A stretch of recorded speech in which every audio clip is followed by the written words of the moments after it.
尊敬的各位领导、各位嘉宾，我们的开幕典礼将在10点钟准时开始，请尽快入座，谢谢。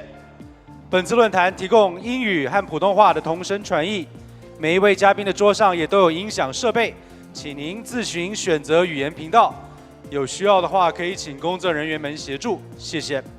Respected leaders and distinguished guests, the opening ceremony will commence promptly at 10 o'clock. Please take your seats as soon as possible. Thank you. Simultaneous interpretation in English and Mandarin Chinese will be available for this forum. Each table is equipped with audio devices. Please select your preferred language channel. If you need any help, please feel free to ask our staff. Thank you.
尊敬的各位领导、各位嘉宾，我们的开幕典礼即将开始。再次提醒您，请尽快入座，谢谢。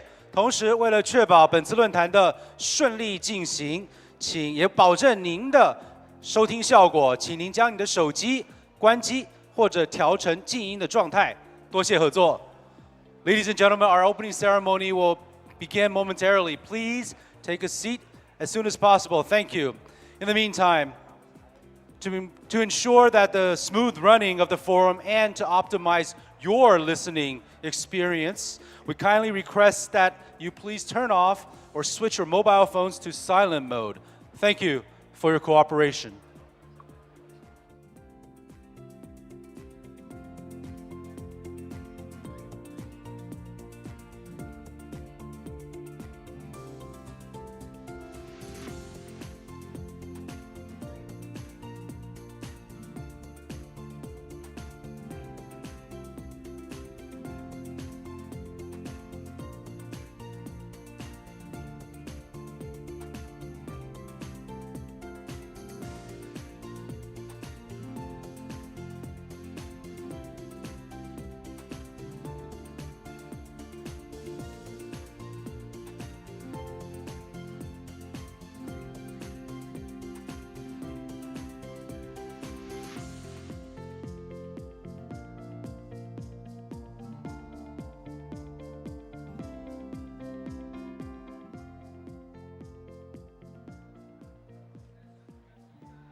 尊敬的各位来宾、女士们、先生们，大家上午好！欢迎各位来到“一带一路10年成果和愿景”紫荆文化论坛开幕式的现场。我是凤凰卫视主持人黄橙子。大家好，我是凤凰卫视节目主持人江生阳。今天非常荣幸能在这里为大家主持这场论坛的开幕仪式。那相信大家还记得，在2013年，中国国家主席习近平提出了“一带一路”的倡议。那算一算，掐指一算，10年已经过去了。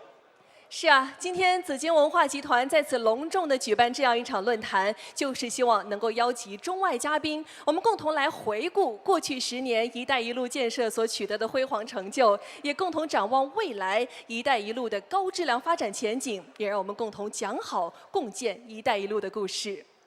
那么，在今天仪式开始之前，请允许我们首先介绍一下来到现场的各位重要的主礼嘉宾。他们分别是香港特别行政区行政长官李家超先生，在你们的后方，掌声鼓励鼓励。时间算得真刚刚好啊！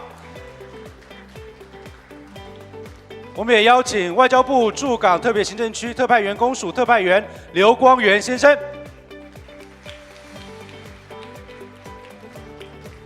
紫荆文化集团总经理文宏武先生，香港特区首任律政司司长、原全国人大常委会香港基本法委员会副主任梁爱诗女士，集友银行有限公司副董事长以及行政总裁郑威先生，香港中联办宣文部副部长张国义先生，中国侨联副主席卢文端先生，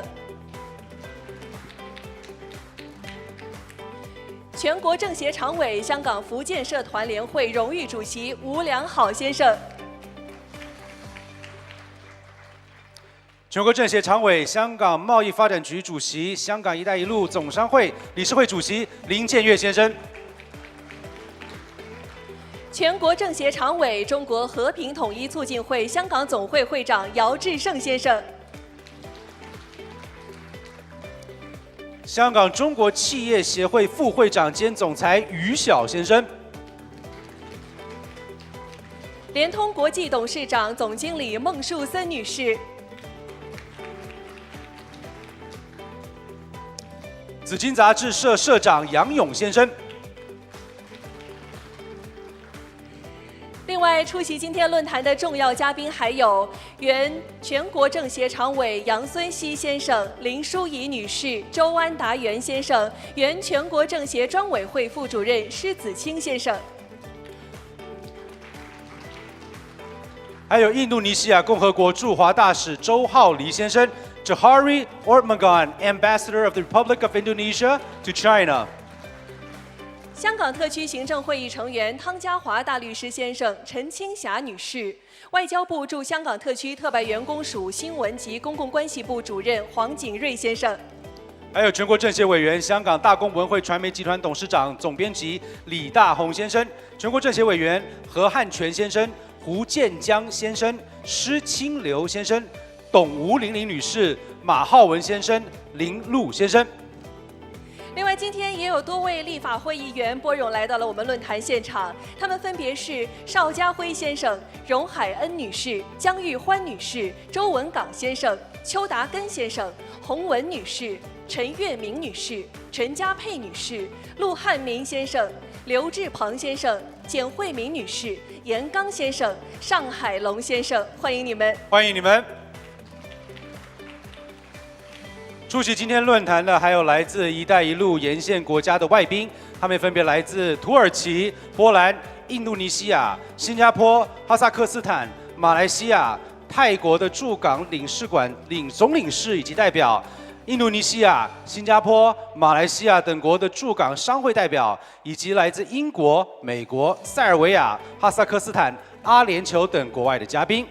Important guests present today at the forum also include consuls general and representatives of consulates general of Turkey, Poland, Indonesia, Singapore, Kazakhstan, Malaysia, and Thailand and Hong Kong, representatives of chambers of commerce from Indonesia, Singapore, and Malaysia and Hong Kong, as well as guests from the UK, the US, Serbia, Kazakhstan, and the UAE, plus other countries. 同样也要欢迎以下重要嘉宾莅临我们现场，他们分别是大紫金勋衔香港兰桂坊集团主席盛志文先生，香港特区政府广播处长张国才先生，中银香港首席执行官李彤女士，中银亚洲行政总裁武龙先生，光银国际投资有限公司行政总裁王晶女士，香港中资基金业协会会长连少东女士，人民日报香港分社社长王瑶先生，中央广播电视总台亚太总站副站长廖丽女士，中新社香港分社总编辑曾嘉先生，劲报执行社长徐新英女士，以及紫荆杂志社总编辑李海棠先生，以及香港科技大学的首席副校长郭义可先生，天大研究院董事长方文全先生，香港联谊机构董事长廖斌先生，中国基金报副总编辑杨磊先生等新闻界、学术界和教育界的嘉宾代表们。让我们再次以热烈的掌声感谢各位嘉宾莅临现场。Let's extend a warm welcome to our guests for their coming here today. 好，接下来呢，我们将会举办一场简单而隆重的亮灯仪式。我们要有请各位主礼嘉宾登台。Now we will proceed to the lighting ceremony of this forum. Let's welcome the officiating guests to come up onto stage. They are 有请香港特别行政区行政长官李家超先生，有请外交部驻港特别行政区特派员公署特派员刘光源先生。香港特区首任律政司司长、原全国人大常委会香港基本法委员会副主任梁爱诗女士，紫荆文化集团总经理文宏武先生，集友银行有限公司副董事长及行政总裁郑威先生。我们也有请张国义先生、卢文端先生、吴良好先生、林建岳先生、姚志胜先生、于晓先生、孟树森女士以及杨勇先生，请你们一同登台。有请各位。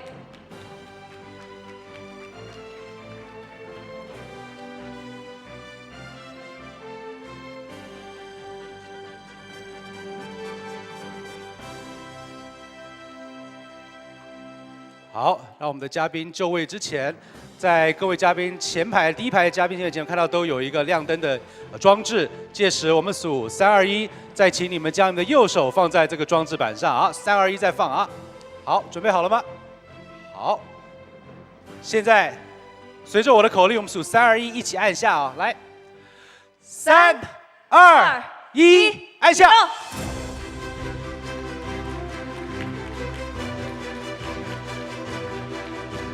好，我们请我们的记者朋友们记录一下这难忘的瞬间。首先不要移开装置啊。好，让我们一同望向前方的大会镜头，留下这个有纪念意义的时刻。好，谢谢你们，我们亮灯仪式就此圆满完成。现在请各位嘉宾先入席就座，谢谢。再次掌声，谢谢他们，好吗？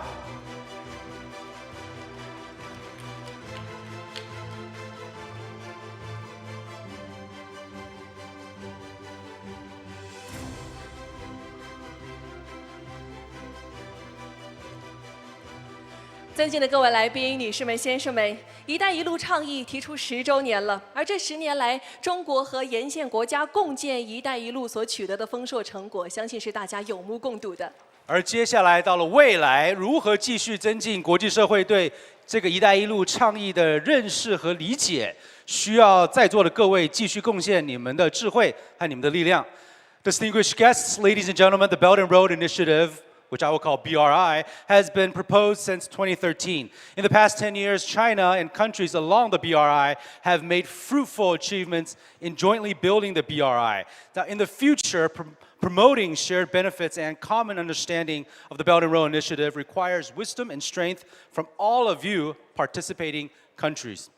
那么接下来的时间，就让我们首先用热烈的掌声，有请本次活动主办机构紫荆文化集团总经理文宏武先生致欢迎词，有请。Please welcome Mr. Wen Hongwu, General Manager of Bohemia Culture Group, the organizer of this event, to give us a welcoming speech. Welcome.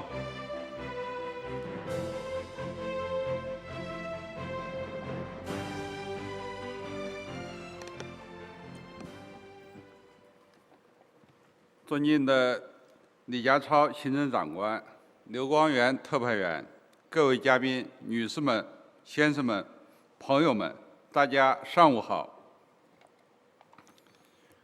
2013年秋，习近平主席西行哈萨克斯坦，南下印度尼西亚，先后提出建设丝绸之路经济带和21世纪海上丝绸之路的重大倡议。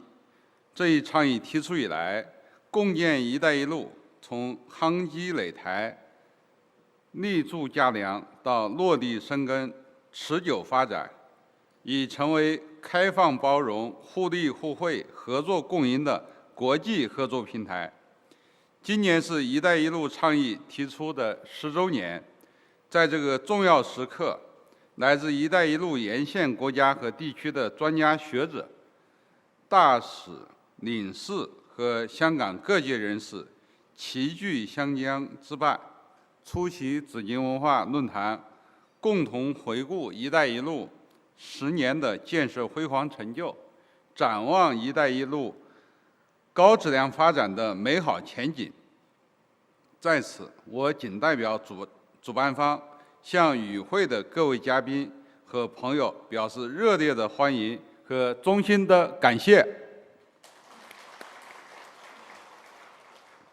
10年前，中国向世界发出“一带一路”愿景与行动蓝图，立即得到国际社会的高度关注和积极响应。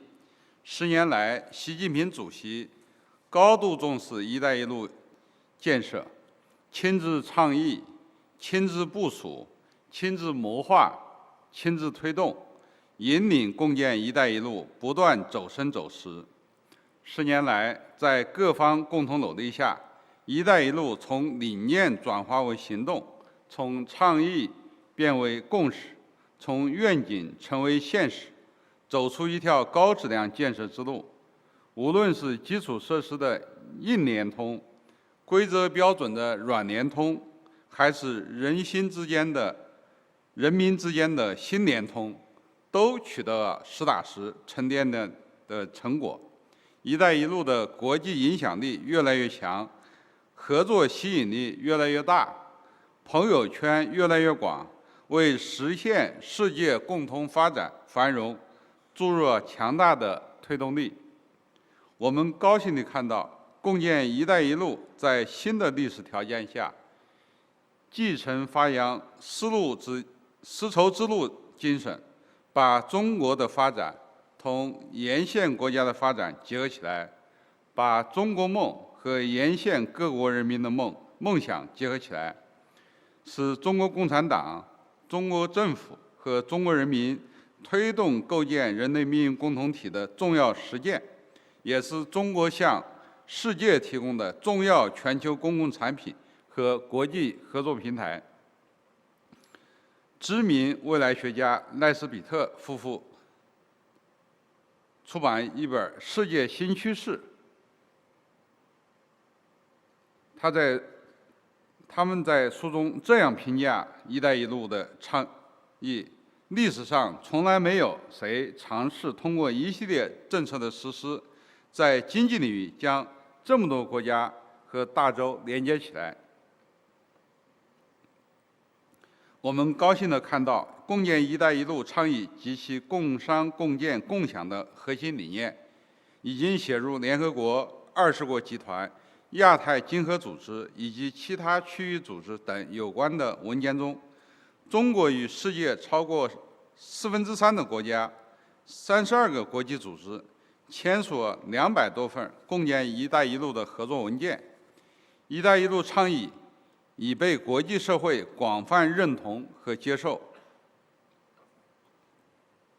正如联合国秘书长古特雷斯所言，“一带一路”是当今世界的重要机遇。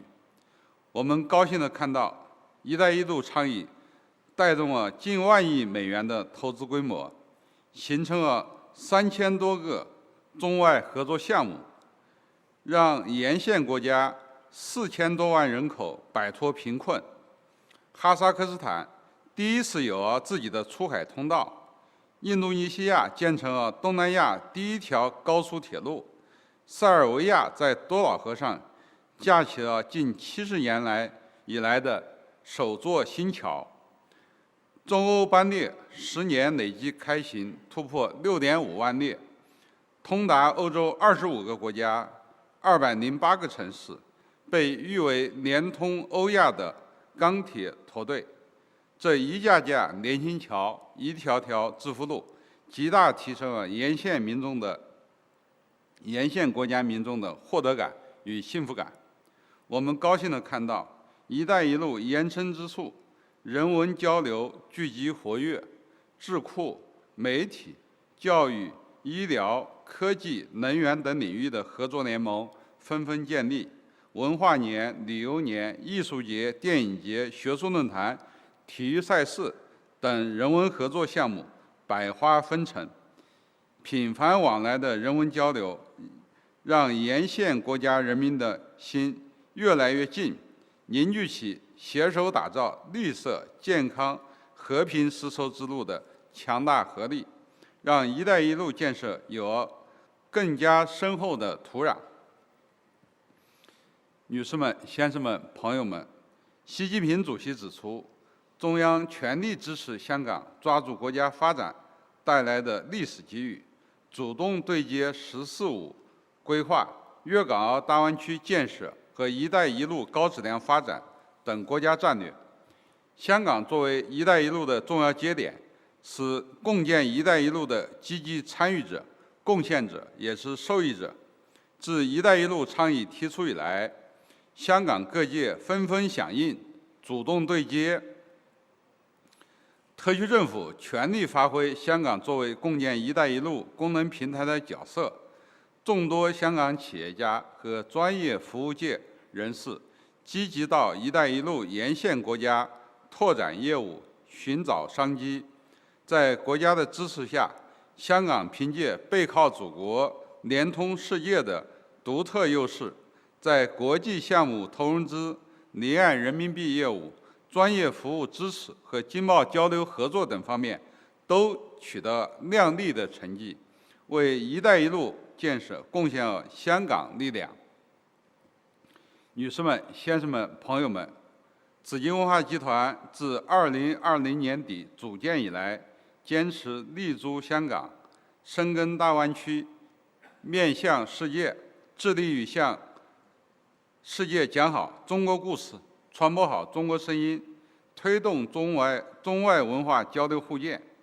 今天围绕“一带一路”10年成果和愿景这个主题，我们非常荣幸地请到来自哈萨克斯坦、印度尼西亚等10多个国家和香港特区的20多位知名专家学者出席本次论坛，期待大家畅所欲言，深入交流，为进一步推动“一带一路”建设建言献策，贡献智慧，共同向香港、向世界讲好“一带一路”的精彩故事。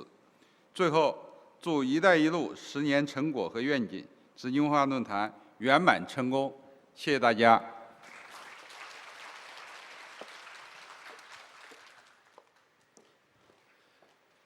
非常感谢文先生的致辞 ，Thank you, Mr. Wen。接下来，让我们用热烈的掌声，有请香港特别行政区行政长官李家超先生上台致辞。Please welcome Mr. John Lee, Chief Executive of the Hong Kong SAR region, to give a speech.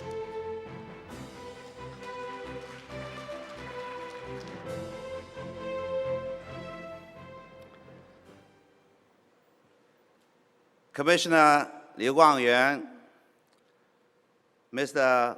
Wen Hongyun, distinguished guests, ladies and gentlemen, good morning. I'm delighted to have this welcome opportunity to speak to you today at the Bohemia Culture Forum. As some of you may recall, I addressed this high-profile international gathering last June, in my capacity then as Chief Executive-elect.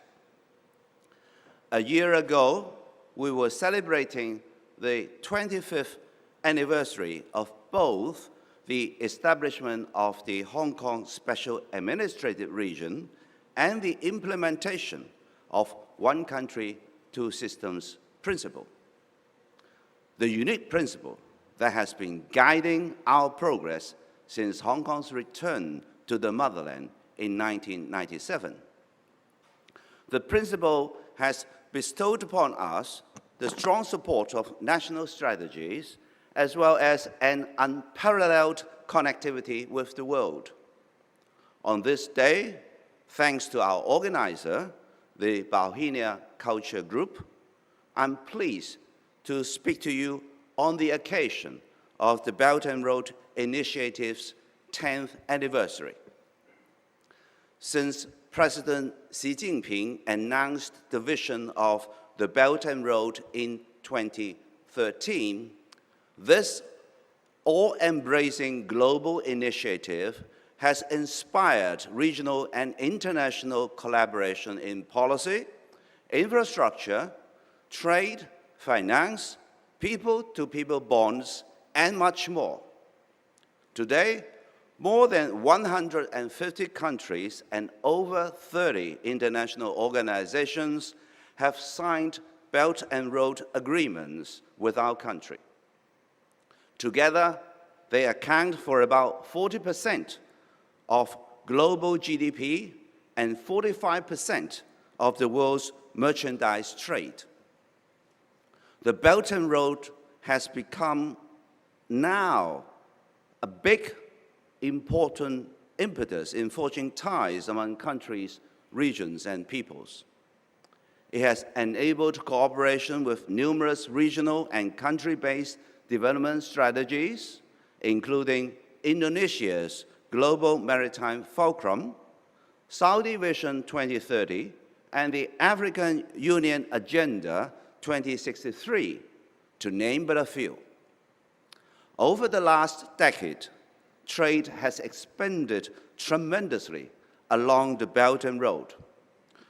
The mainland's trade in goods with Belt and Road-related countries has doubled from just over $1 trillion in 2013 to more than $2 trillion in 2022, with an enviable average annual growth rate of 8%.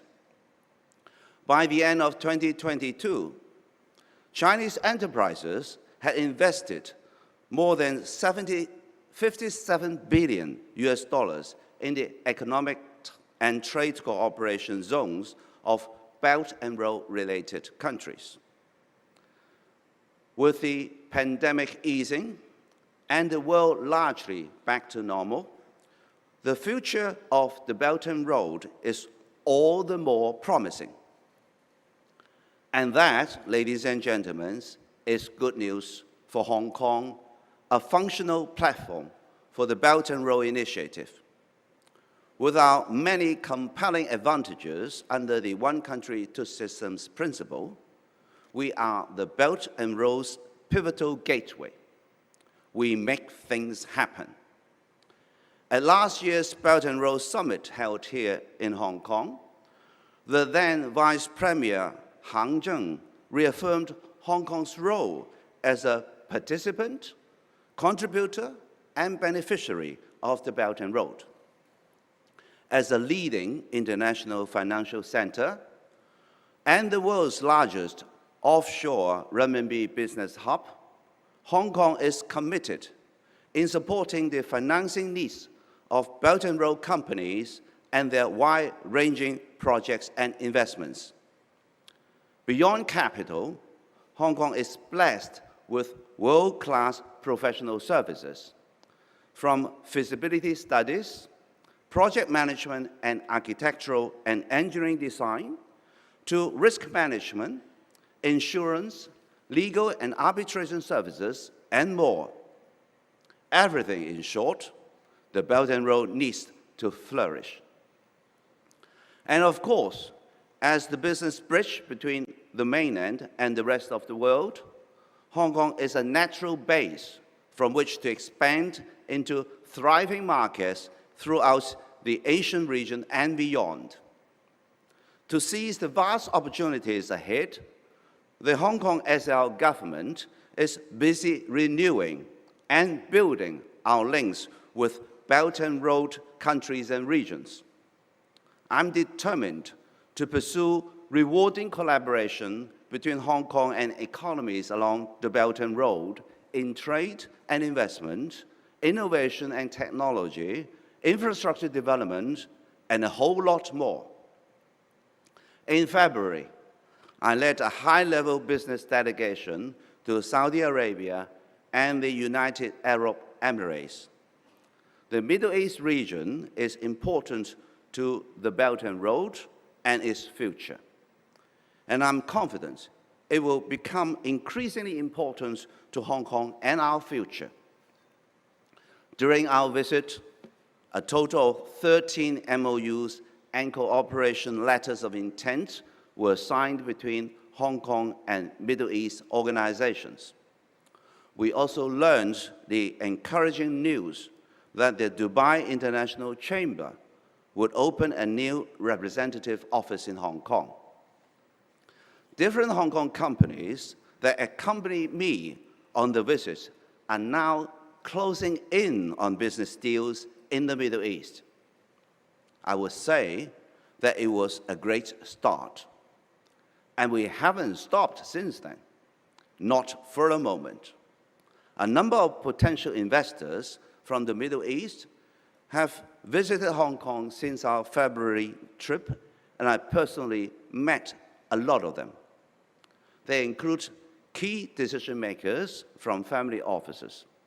Many of them shown keen interest in investing in Hong Kong during our meetings. Just over a week ago, the Hong Kong Monetary Authority, led by its chief executive, Eddie Yu, and the Central Bank of the UAE, met in Abu Dhabi. The two central banks came away agreeing to boost cooperation in three significant areas: financial infrastructure, financial market connectivity, and virtual asset regulations and development.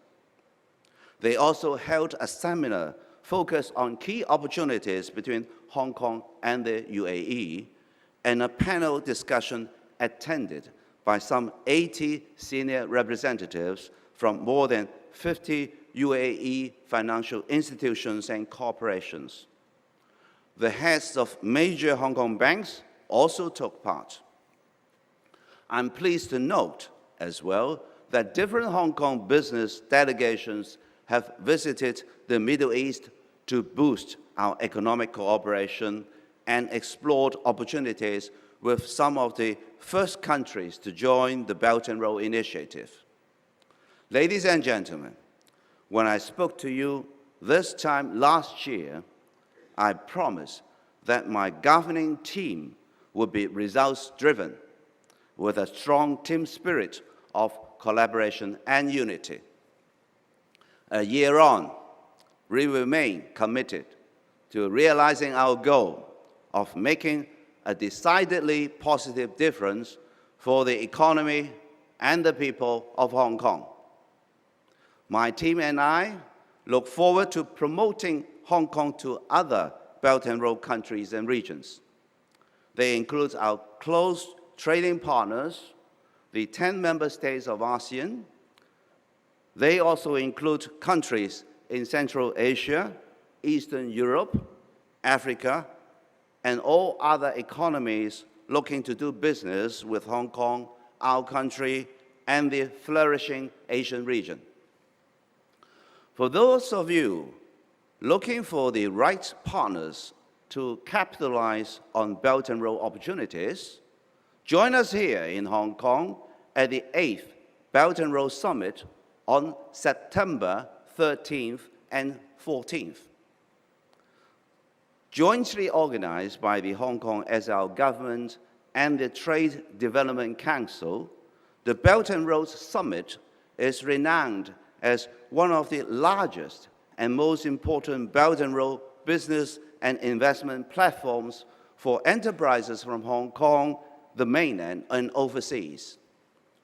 The past 7 editions of the summit have attracted over 3,800 business matching sessions and attracted around 33,000 participants and sign-ups from over 80 countries and regions. Connectivity is at the heart of the Belt and Road Initiative.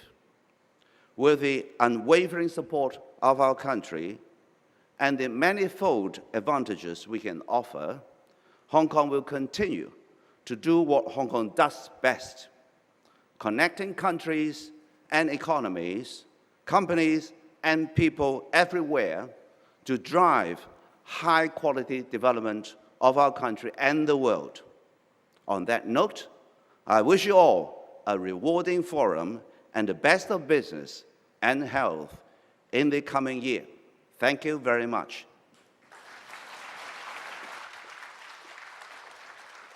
And thank you very much, Mr. John Lee, for that speech. 非常谢谢特首李家超先生的致辞。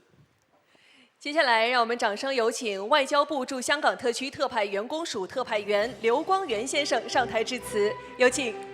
Please welcome Mr. Liu Guangyuan, Commissioner of the Ministry of Foreign Affairs of the People's Republic of China in the Hong Kong SAR, to give a speech. Round of applause.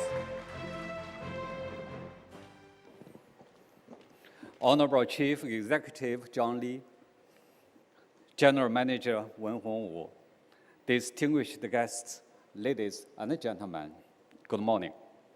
It gives me great pleasure to join you in this forum.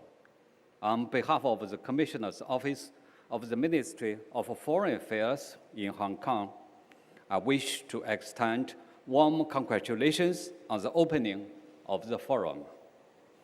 10 years ago, President Xi Jinping proposed the Belt and Road Initiative. 10 years on, the BRI has laid its groundwork and entered the stage of all-round growth. It has attracted participation of 151 countries and 32 international organizations, and has become a widely welcomed global public good and cooperation platform. The past decade has not only seen China pursuing high standard opening up and win-win cooperation with all countries, but also witnessed China making its contributions to the world with a great sense of responsibility. The BRI boasts the growth of the world economy.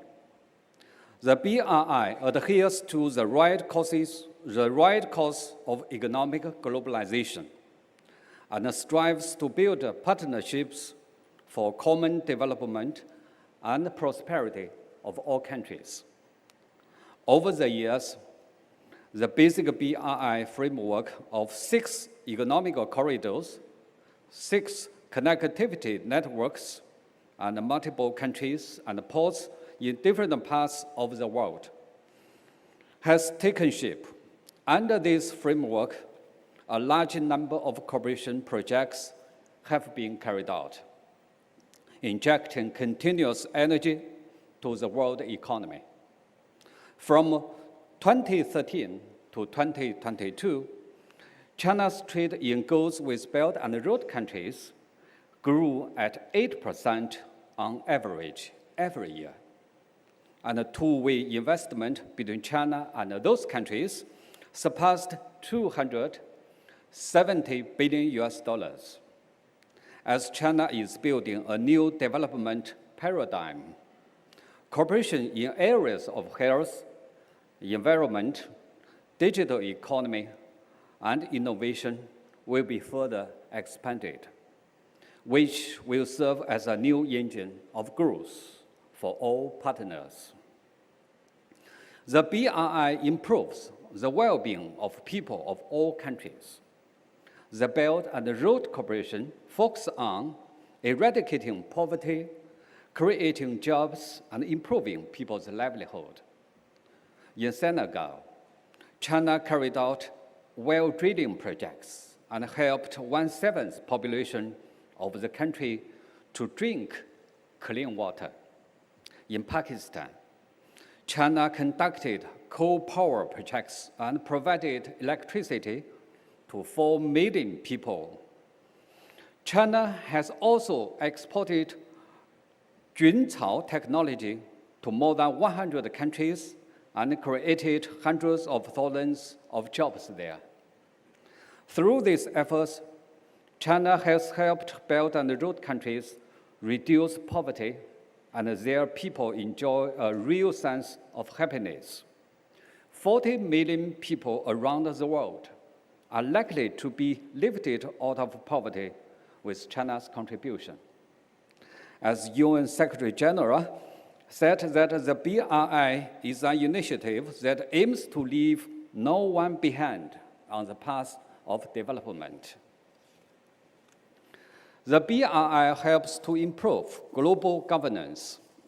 Today's world is facing uncertainties, instabilities, unpredictable risks, and emerging global challenges. Given such circumstances, the BRI has built up new mechanisms such as the AIIB and the Silk Road Fund under the principle of extensive consultation, joint contribution, and shared benefits, and the Silk Road spirit of openness, inclusiveness, and mutual learning, which helps to improve the global order and global governance.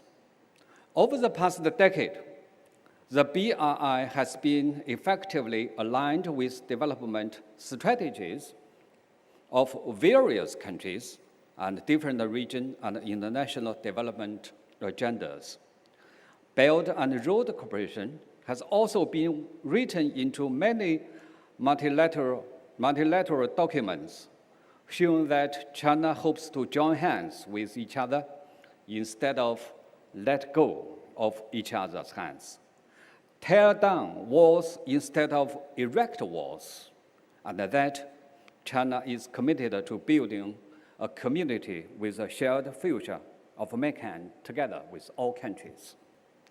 Distinguished guests, ladies and gentlemen, high-quality Belt and Road Cooperation has been written into the report of the 20th National Congress of the Communist Party of China, which points the way forward for the BRI development as a new journey. Hong Kong enjoys both the support of the motherland and close connection with the world.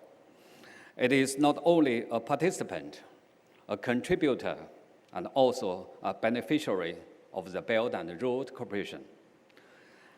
At the 25th anniversary of Hong Kong's return to the motherland, President Xi Jinping stressed that the central government fully supports Hong Kong in seizing opportunities from national development and aligning itself with national strategies such as the 14th Five-Year Plan, the Greater Bay Area, and the Belt and Road Initiative. At present, Hong Kong is in a critical period of new development. By participation in the Belt and Road Cooperation, Hong Kong can help the country to build a new development paradigm and achieve high standard opening up. At the same time, it can further integrate into national development and achieve better development of itself. All the distinguished guests here are heavyweights from different industries. You have much to contribute and much to gain from Hong Kong's participation in the BRI. I hope you could seize the trend of Hong Kong's development, make Hong Kong's professional advantages in the legal, shipping, accounting, finance, and consulting sector even stronger, so as to consolidate the foundation of Hong Kong to serve the BRI Corporation. I hope you could also help Hong Kong better leverage its role of super connector between the mainland and the world, deepen Hong Kong's connection with other countries so as to create better conditions for Hong Kong to participate in the BRI. I also hope you could make best use of Hong Kong's role as an East meets West place, promoting cultural exchanges and mutual learning, so as to make Hong Kong a successful story of Belt and Road cooperation. Our Commissioner's Office will continue to use our diplomatic expertise to support the SAR in enhancing its competitive advantages, expanding exchanges and cooperation with foreign countries, and participating in the Belt and Road cooperation. We will do our best to help Hong Kong seize new opportunities, cultivate new advantages, and make new contributions to the country's high-quality development. The remarkable achievements of the past decade demonstrate the Belt and Road is a path of win-win cooperation and common development. China hopes to work side by side with all partners on this path to share development opportunities and create a better future together. Finally, I wish this forum a resounding success. Thank you so much.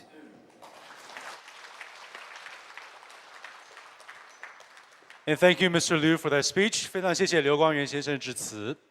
那么，尊敬的各位来宾，行政长官李家超先生以及刘光源先生等主礼嘉宾，还有其他公务在身，此刻呢要先行离场了。让我们再次以热烈的掌声欢送各位主礼嘉宾。Ladies and gentlemen, Mr. John Lee and Mr. Liu and other officiating guests have other official engagements, so let's once again bid them farewell and thank them for being here today. Thank you again. 谢谢。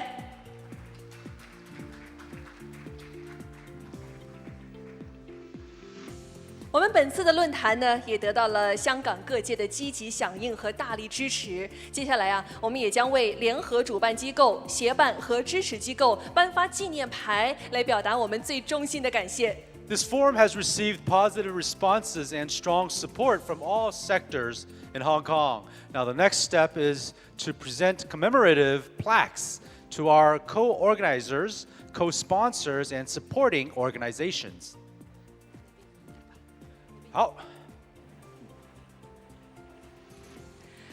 好，首先我们要由论坛组委会主席、紫荆文化集团总经理文宏武先生为本次论坛联合主办机构集友银行、支持机构香港“一带一路”总商会颁发纪念牌。有请文宏武先生、集友银行有限公司副董事长及行政总裁郑威先生、香港“一带一路”总商会理事会秘书长张华峰先生来到台上。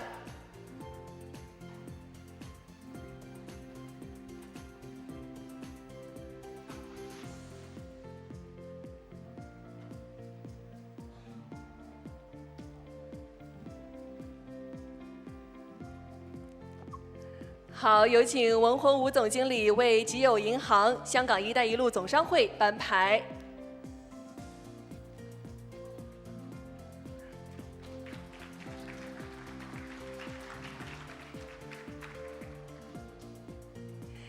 谢谢，谢谢三位嘉宾。还有一个，哦，还有一个。好。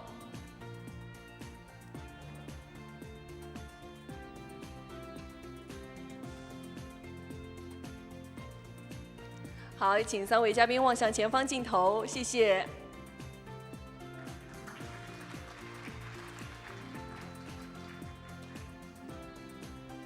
好，谢谢请三位嘉宾先入席就坐，谢谢。接下来我们要由香港特区首任律政司司长、原全国人大常委会香港基本法委员会副主任梁爱诗女士为论坛的支持机构中国联通国际有限公司颁发纪念牌。我们有请梁爱诗女士、联通国际董事长、总经理孟树森女士登台，掌声欢迎。现在请梁爱诗女士为联通国际颁牌。合影。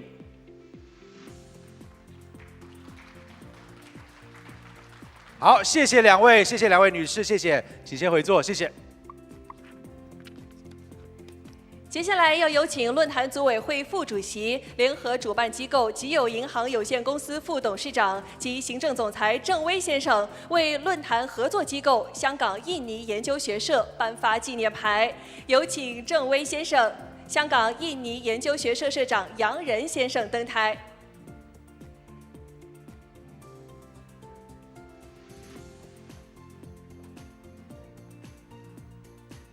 好，请颁牌。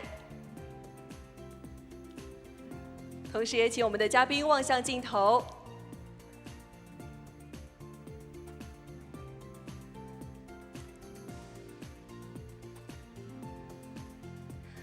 好，谢谢两位嘉宾，请先回座，谢谢。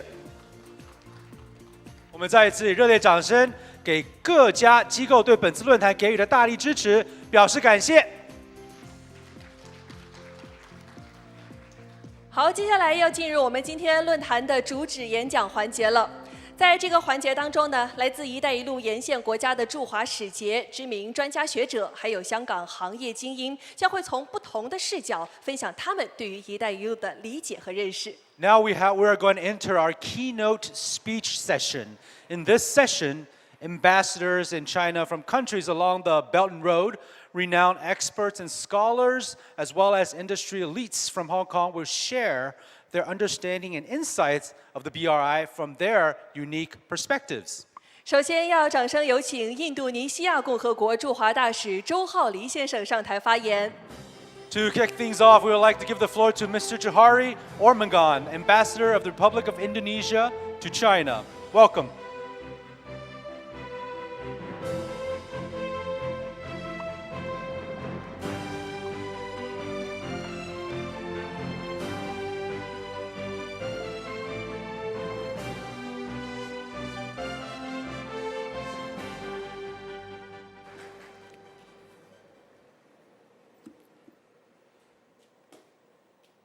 His Excellency Mr. John Lee, Chief Executive, Hong Kong Special Administrative Region, Mr. Lu Xin-ning, Deputy Director of Liaison Office of the Central People's Government in the Hong Kong Special Administrative Region, Mr. Louis Guangyuan, Commissioner, Office of the Commissioner of the Ministry of Foreign Affairs of the People's Republic of China in Hong Kong Special Administrative Region, Mr. Wen Hongwu, General Manager of the Baohua Culture Group, distinguished participants, ladies and gentlemen, a very good morning to you all. First of all, I would like to extend my sincere gratitude to the Baohua Culture Forum for the invitation extended to me to speak at this honorable forum. Not only as to the themes of today's forum is indeed a very relevant and very timely. Not only that we celebrate a decade of launching of the Belt and Road Initiative, but this year as well, Indonesia and China celebrating of the establishment of Indonesia-China Comprehensive Strategic Partnership. This is the highest level of the bilateral relations. I did remember that in 2013, President Xi Jinping, during his visit to Indonesia, and delivered his a very important speech at the parliament in Indonesia, he introduced the 21st Maritime Silk Road. This Maritime Silk Road later became an integral part of the Belt and Road Initiative. As Belt refers to the Silk Road economic belt that connects China and Europe, while the road is for the Maritime Silk Road that connects China and Southeast Asia, and then of course, in particular, my country, Indonesia. This also signified the importance of Indonesia within the Belt and Road cooperation. Furthermore, during the visit of my president, President Joko Widodo, participation on the first Belt and Road Forum in Beijing back in the 2017, he proposed to synergy the Belt and Road Initiative, or BRI, and Indonesia Global Maritime Fulcrum, GMF. Therefore, I'm very happy to share with you today on the development of Indonesia and China bilateral relations, of course including Hong Kong, and the progress and future prospect of cooperation under the synergy between China's Belt and Road Initiative and Indonesia Global Maritime Fulcrum. Let me say a few words about Indonesia, China, and Hong Kong bilateral relations. Distinguished participants, ladies and gentlemen, as I mentioned before, Indonesia and China comprehensive strategic partners has also entered its 10th anniversary. I have frequently mentioned in many forums that our status as comprehensive strategic partners should be fully reflected in numbers. And indeed, I'm very delighted to see the progress over the last few years. For example, in 2022, according to the China Customs, the trade volume between Indonesia and China already reached almost 150 billion US dollar. To be exact, 149.2 billion US dollar, or increased by more than 20% compared to the 2021. While for the trade volume between Indonesia and Hong Kong in 2022 is accounted around 5.72 billion US dollar.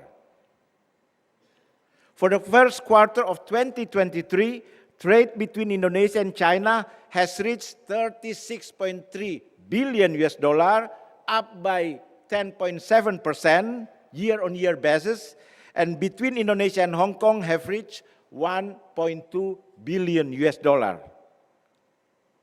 In investment relation, in 2022, China has ranked the second biggest investor in Indonesia with the realization of investment value at US dollar 8.2 billion, increasing 156.25% year-on-year. While Hong Kong is the third largest, biggest investor, value at 5.5 billion US dollar, increased by almost 20%. So if we add China and Hong Kong, it's already become #1 investor in Indonesia. For the first quarter in 2023, Hong Kong became #1 and China #2. And I'm confident that this positive trend will continue until the end of 2023, with momentum of economic recovery is showing result, and in particular in China and Hong Kong, which will further influence the trade and investment cooperation between Indonesia, Hong Kong, and China. Let me say a few words about GMF and BRI. Distinguished guests, ladies and gentlemen, since President Joko Widodo proposed for synergy between two important initiatives by two great leaders in 2018, the two countries have formally agreed on the synergy of GMF and BRI. The synergy of GMF and BRI was indeed very relevant and offer a new direction for the bilateral cooperation of both countries. Fast forward to 2023, the synergy has turned into one of the strong pillars of bilateral partnership between Indonesia and China. Under the synergy, both have successfully launched several notable projects, including the establishment of regional comprehensive economic corridors, or we call it RCEC, in 4 provinces in Indonesia, in North Sumatra as a hub for ASEAN, in North Kalimantan as a hub for renewable energy, in Bali as a hub for information, communication, and innovation technology, in North Sulawesi as a hub for the Pacific. Jakarta-Bandung high-speed railway, 2 countries' twin parks, Green Industrial Park in North Kalimantan, Kura-Kura Island Technopark in Bali, and important thing as well is the people-to-people connectivity. Because I do believe that if we have a strong relation in people-to-people, it will contribute further to the 2 pillars of the cooperation, political security, and economic development. And of course, many more. Furthermore, to ensure the mutual and shared benefit of the synergy, the government has also put forward the 5+3 approaches as the main principle for GMF and BRI cooperation.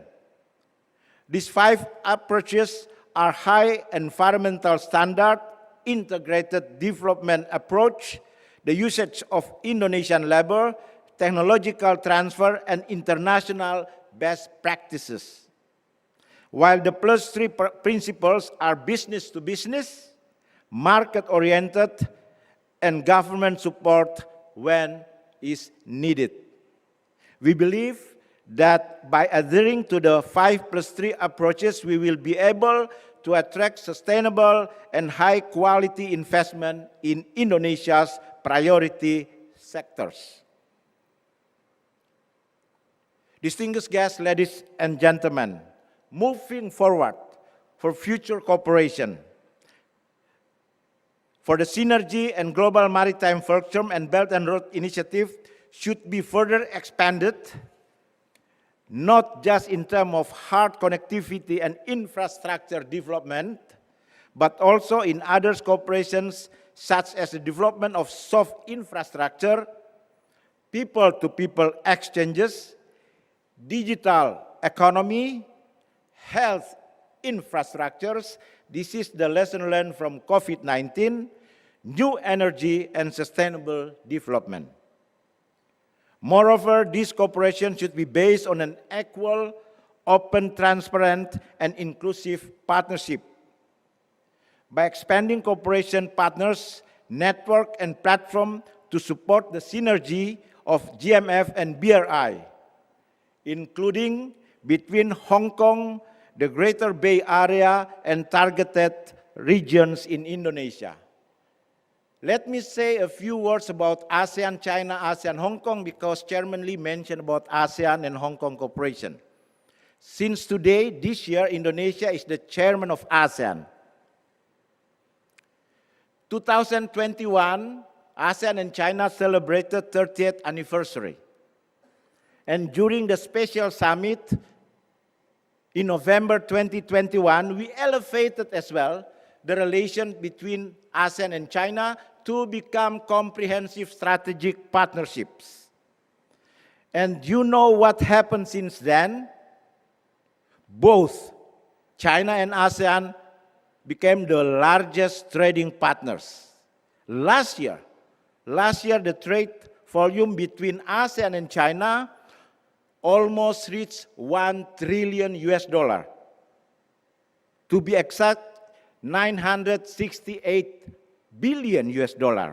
If we add ASEAN and Hong Kong, it's already surpassed $1 trillion. So we are looking forward as well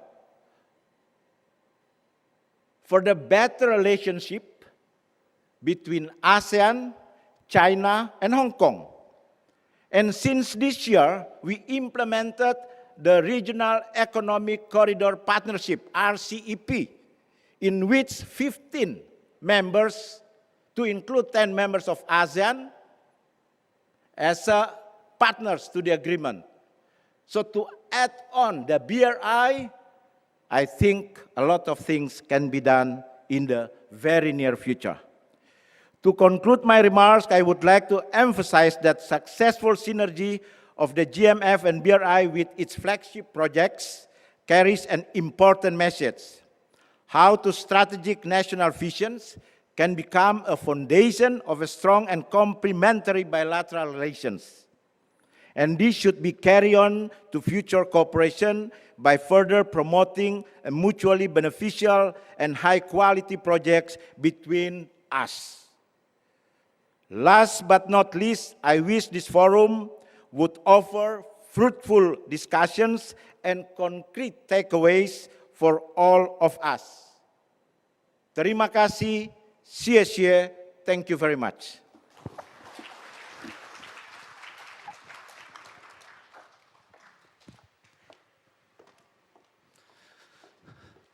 Terima kasih, Mr. Ormagan. Thank you very much. 好，接下来要掌声有请全国政协常委、香港贸易发展局主席、香港“一带一路”总商会理事会主席林建岳先生上台发言。Now we'll give the floor to Mr. Peter Lam, a standing committee member of the National Committee of the Chinese People's Political Consultative Conference, chairman of the Hong Kong Trade Development Council, and chairman of the Board of Belt and Road General Chamber of Commerce Limited. Welcome.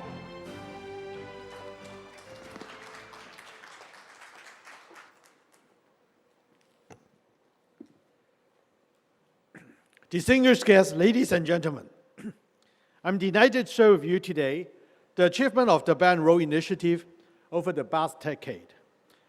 I would like to talk about how we can leverage Hong Kong's strength to help the BRI develop further.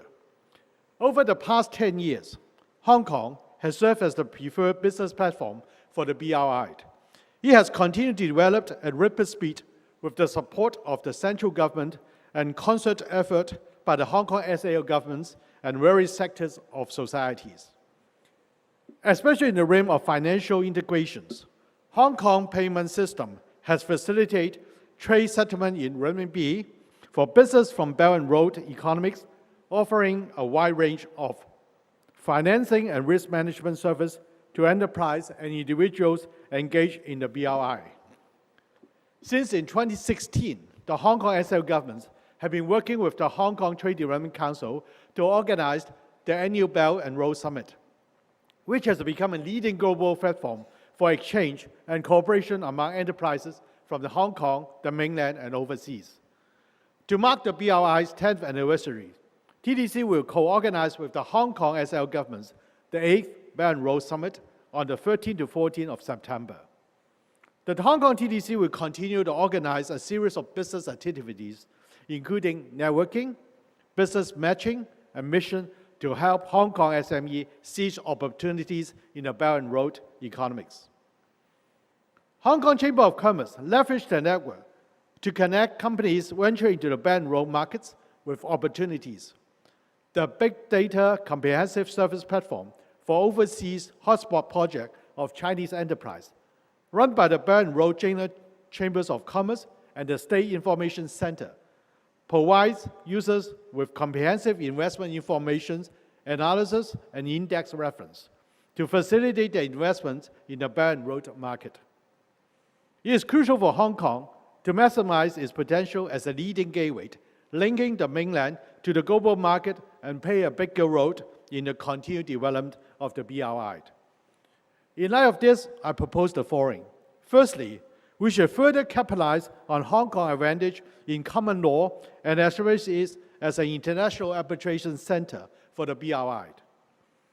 Hong Kong stands out as the sole common law jurisdictions in our country, providing a distinctive interface that aligns with the legal and market system of developed nations.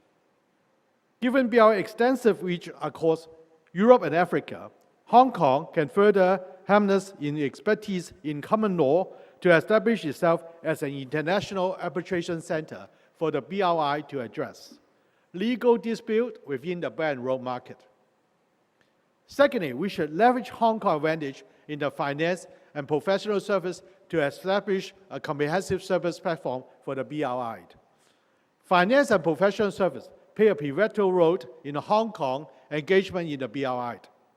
Hong Kong needs to cultivate more professionally and consolidate resources in various fields related to the BRI to offer legal, shipping, finance, and consultation service to the Belt and Road markets.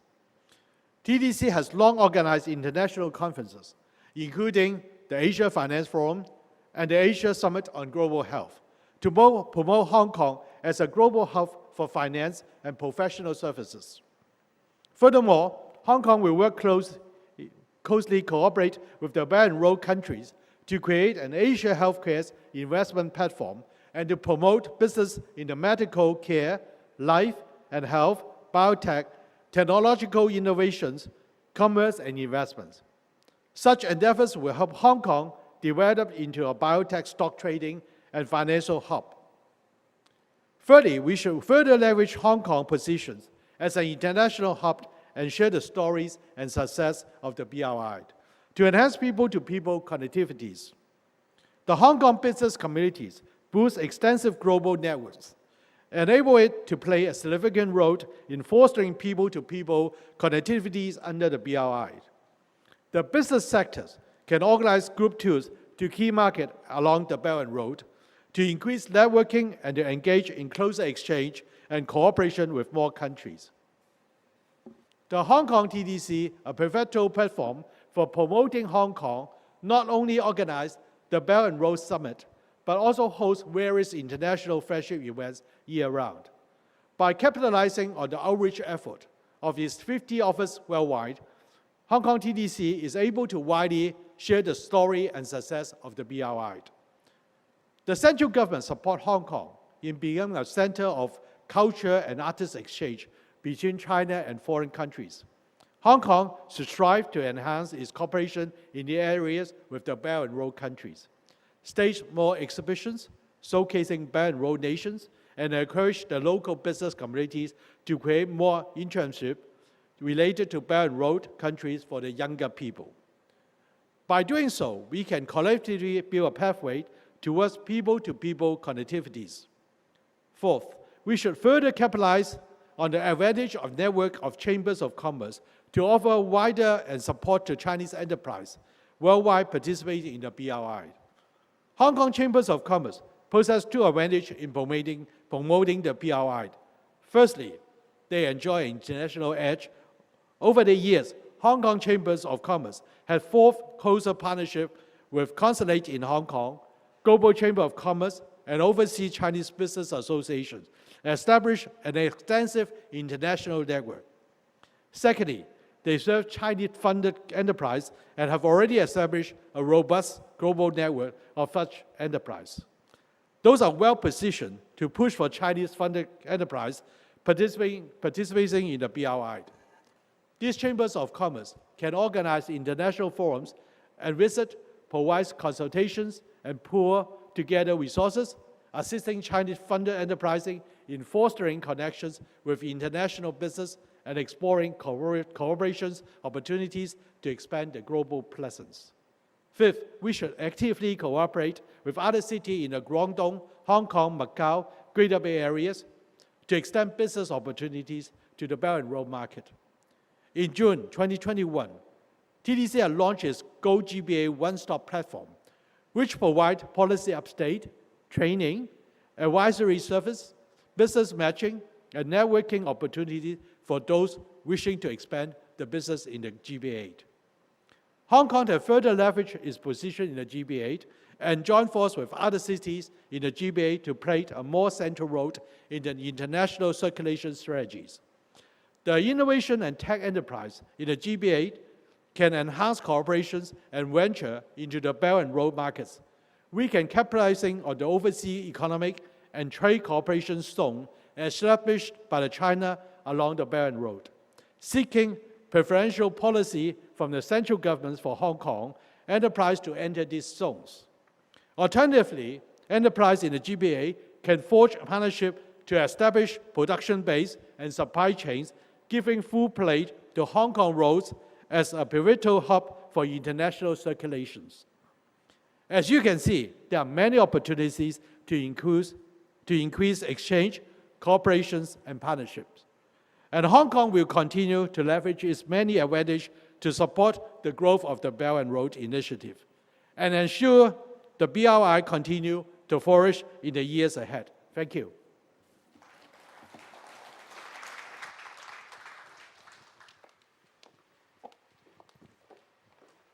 Thank you, Mr. Lam, for that speech. 谢谢林建岳先生。接下来呢，也让我们掌声有请英国剑桥大学前高级研究员马丁·雅克先生上台发言。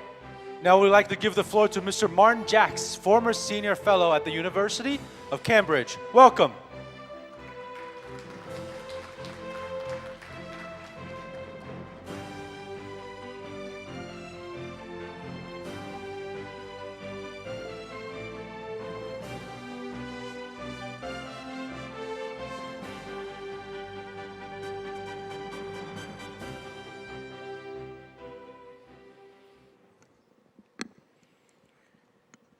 Distinguished participants, ladies and gentlemen, I'd like to thank the Bohemian Cultural Forum for the invitation to speak to you today. When the Belt and Road Initiative was first launched 10 years ago, there was much excitement, anticipation, but also puzzlement. What is it? Was a widely asked question, and quite reasonably so, because Belt and Road was nothing like we had seen before. This was not a plan with fixed dates. There was nothing concrete. There were no boundaries. There was no end date. In every sense, it was open-ended. It was an idea. It was a concept. It was a totally new and original way of thinking about a project.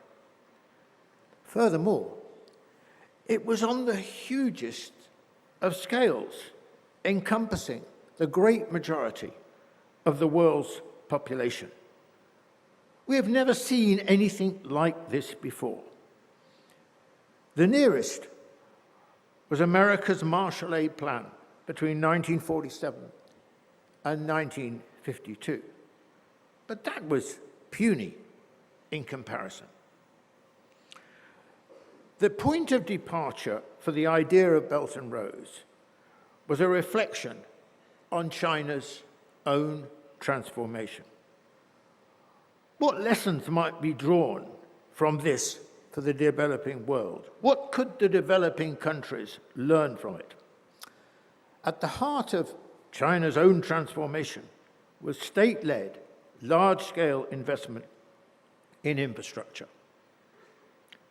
If it worked for China, then why not for others? Most of the Eurasian landmass, together with Africa and Latin America, suffered from a disabling shortage of infrastructure. Belt and Road would seek to change that. China would be the hub of the project. It would consist of a multitude of bilateral agreements between China and developing countries, with China providing the funding, typically in the form of loans. The response has been enormous, with 147 countries now part of Belt and Road.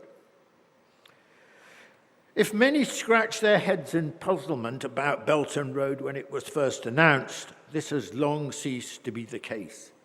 Everyone now knows in varying degrees what it is about.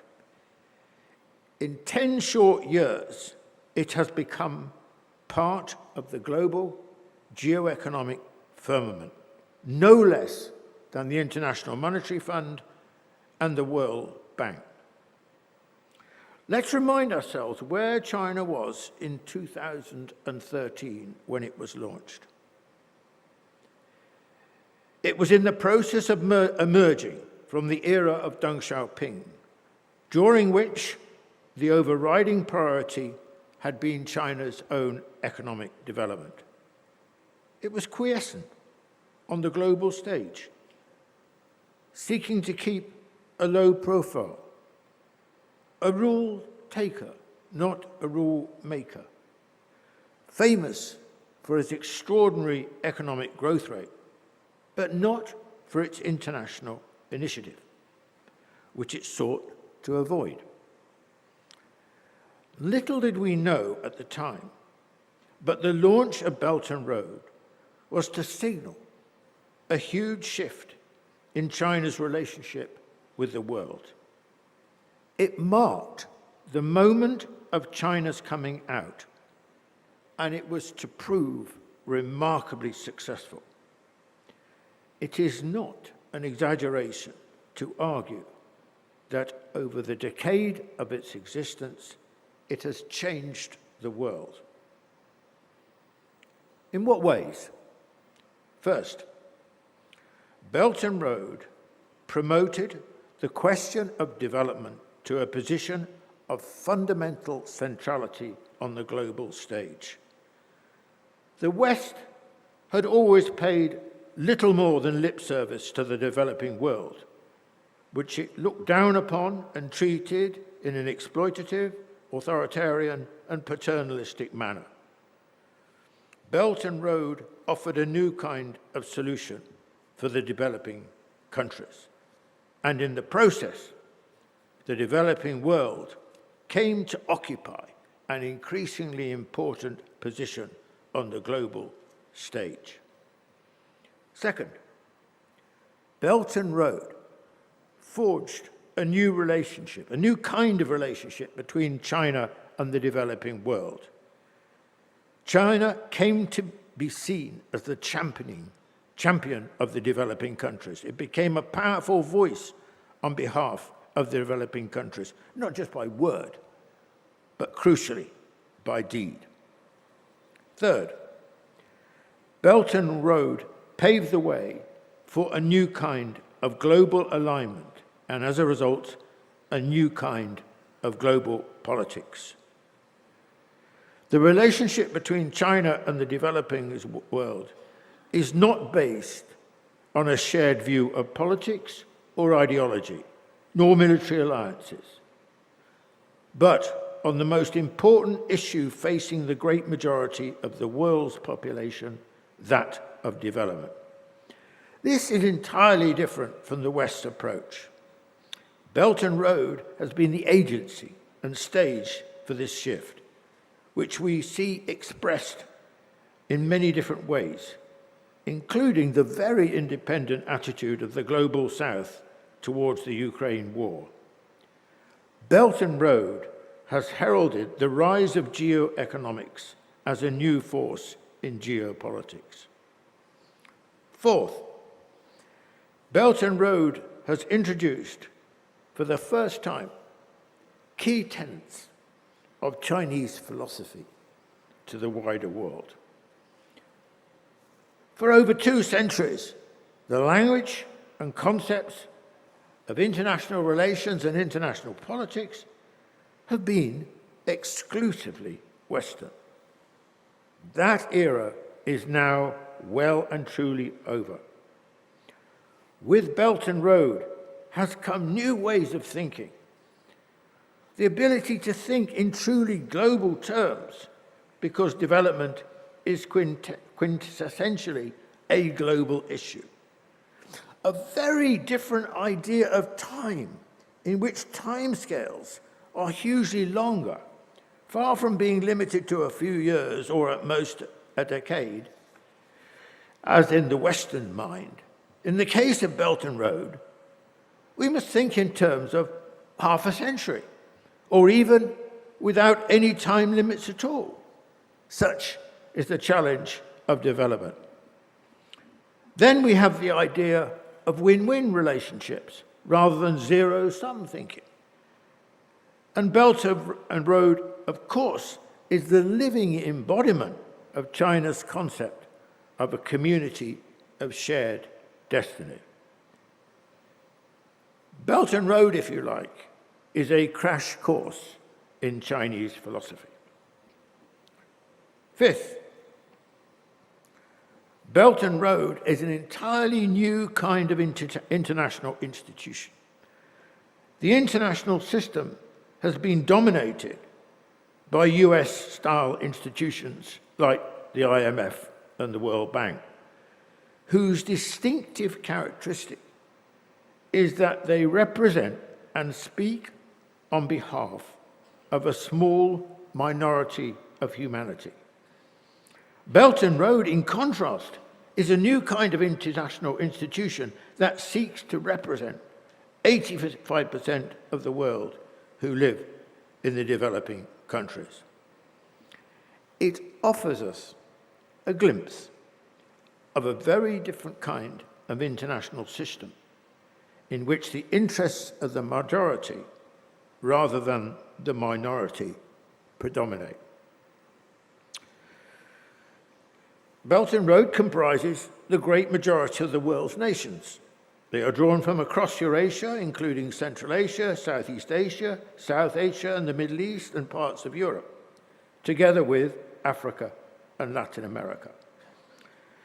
China's cumulative expenditure on Belt and Road since 2013 amounts to a huge $932 billion, a colossal contribution. It is also important for us to see Belt and Road as a dynamic institution, one that is constantly moving and changing as the world itself changes. In the initial phase, the main emphasis was on very large infrastructural projects. But alongside these, SMEs, environmental and climatic needs, digital technology, and green projects have been acquiring growing significance. The pandemic for a period inevitably led to significantly reduced Chinese investment. The Ukraine war means a new emphasis on maritime rather than land routes, one or two of which will, for the foreseeable future, be impossible. What then finally of the Western response to Belt and Road? The United States initially dismissed Belt and Road as irrelevant. But as a growing number of countries signed up to it, it became increasingly impossible to ignore. So the US tried another strategy, which was to undermine it, accusing it of debt diplomacy. But the contrary is the case. China has gone to great lengths to help countries avoid getting into deep debt. Between 2008 and 2021, it gave $240 billion to 20 distressed countries. Where necessary, it has renegotiated deals to make them less burdensome. Belatedly, the West has finally recognized that it needs to offer an alternative to Belt and Road. But there is little or no sign that the West, be it the US or the EU or the two combined, has the commitment, the resources, or the political conviction to come up with a viable alternative. It would require a huge shift in the West's attitude towards the developing world, one which is patently not forthcoming. After 10 years, the West has nothing to offer. Belt and Road is the only show in town. Thank you very much.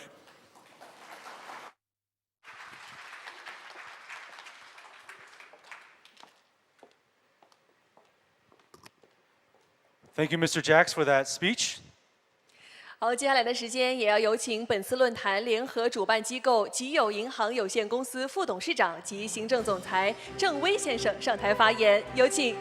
Now we give the floor to Mr. Zheng Wei, Vice Chairman and Chief Executive of the Qiyu Banking Corporation Limited, a co-organizer of this forum. Welcome.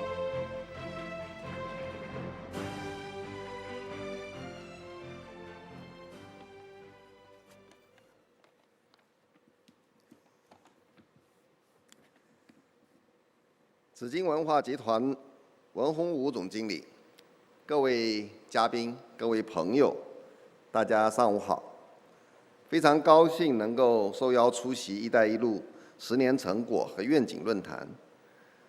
首先呢，非常感谢筹办这次活动的紫荆文化集团以及各位领导、学者、嘉宾的出席。相信呢，透过这次论坛呢，能够加强交流和互动，深入讨论，必定会让我们对香港金融界，尤其是中小银行如何进一步助力高质量共建“一带一路”，有更多、更深刻的启发和理解。2023年呢，是共建“一带一路”倡议提出的10周年。10年以来呢，“一带一路”建设取得了很大的进展，拉动了近1万亿美元的投资规模，形成了3000多个合作的项目，为沿线国家呢创造了42万个工作岗位，让近4000万人呢摆脱了贫困。中国与沿线国家的金融合作呢，也取得了很大的突破，金融政策合作程度呢不断的加深。中国与27个国家签署了“一带一路”投资融资指导原则，与超过了20个国家呢建立了双边的本币互换的安排，多边合作机制和融资渠道不断的拓宽。成立了亚投行和丝路基金，各类金融机构与沿线国家的合作呢也不断的加深，创新的金融产品不断涌现，满足了“一带一路”沿线国家多样化、多层次的金融服务需求。10年成果斐然，但作为面向21世纪的新型合作机制，10年不过是一个开始。展望下一个10年，新形势带来了新机遇，特别是早期加入“一带一路”的东南亚国家，在基础设施的硬联通以及规则标准的软联通支撑下，必将带来呢持续的经济效益，发展的层次呢也将更为丰富。新联通的地位和成果将更加的凸显。与民生相关的资金融通、民心相通的项目发展合作实践将日益的深入和增多。小而美的民生和文化合作项目呢，会有更大的发展空间，成为共建“一带一路”的新亮点。香港拥有领先的金融服务能力和华侨众多的市民结构，具备了在“一带一路”建设中发挥更大作用、为新联通工程做出更大贡献的天然优势。香港呢，与“一带一路”沿线华侨聚集地构成了千丝万缕的亲情、乡情、友情的纽带。是香港呢，汇集了世界最顶级的金融机构，汇聚了各路的金融人才。香港是中国与东盟投资合作的枢纽，并将在“一带一路”合作机制中获得世界级的融资平台功能和角色。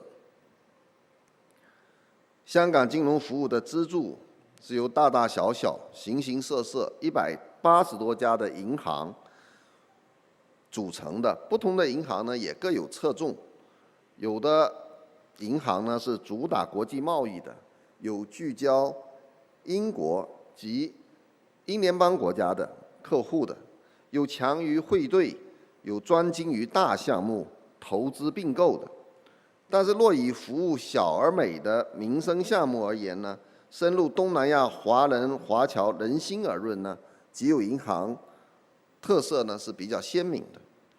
集友银行的创始人是世界华侨领袖、东南亚著名侨领陈嘉庚先生。1943年呢，创行的资金全部来自于侨汇。创行的业务定位和方向呢，包括了鼓励侨资向中国转移，扶植侨办生产企业，办理侨券储蓄等等。相关业务呢，都与华侨以及东南亚沿线国家密切相关。创行之初呢，集友银行没有选择在上海、广州这样的大城市，反而选择的是广东的东兴、广西的柳州设立办事机构。主要的原因呢，就是因为当时在太平洋战争时期，东兴和柳州是华侨归国以及侨汇回国的重要的入口。那么在集友银行的参与和努力下呢，侨资内汇，转而经营各类生产事业，成为有益社会生产资金，稳定了金融市场和社会秩序。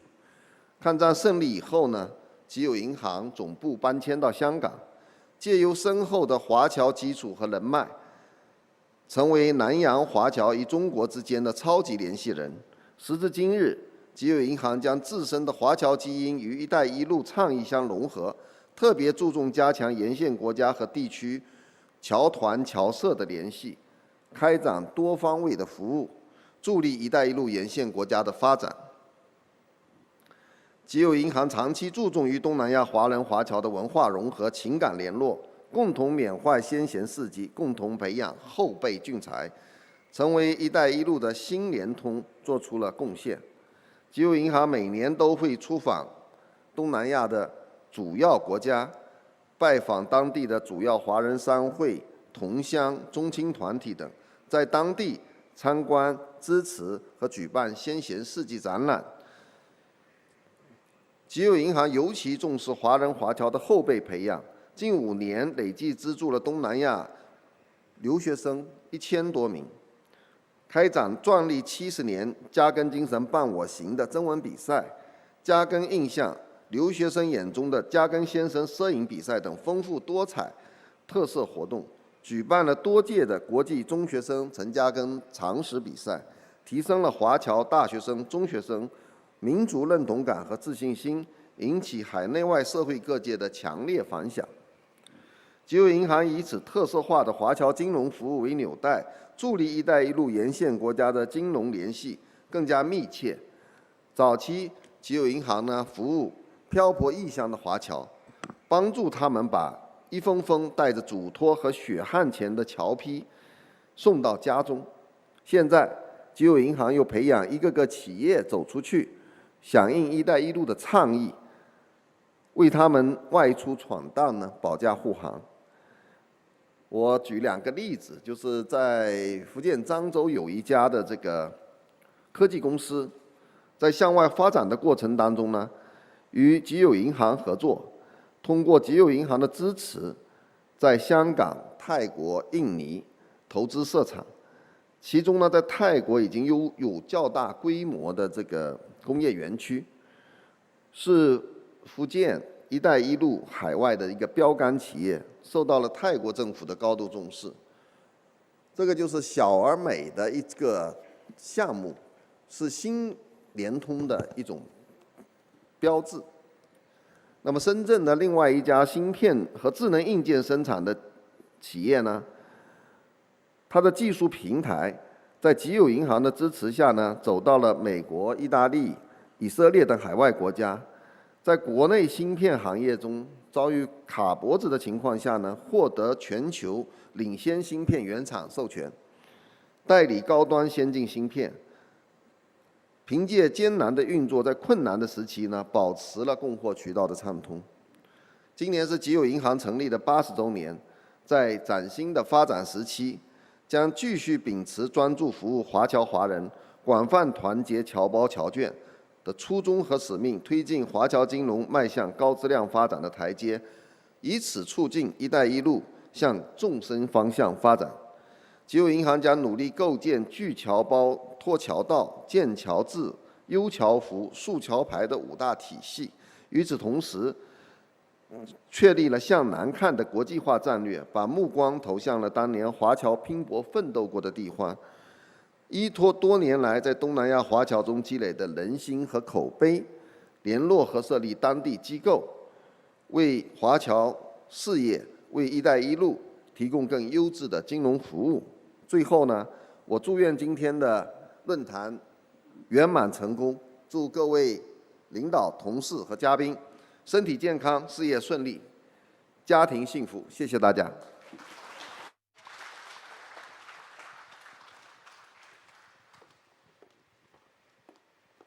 谢谢郑维先生。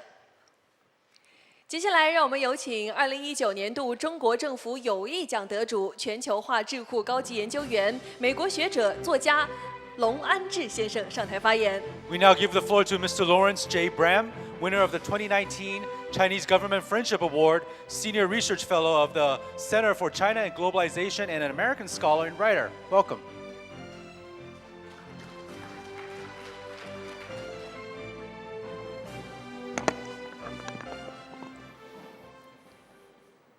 Thank you, ladies and gentlemen. I'd like to reflect for a moment on the words of the father of modern Chinese literature, whose writing we all love, Lu Xun. Lu Xun once wrote, 世界上本来就无路，没有路，走的人多了，那就变成了路。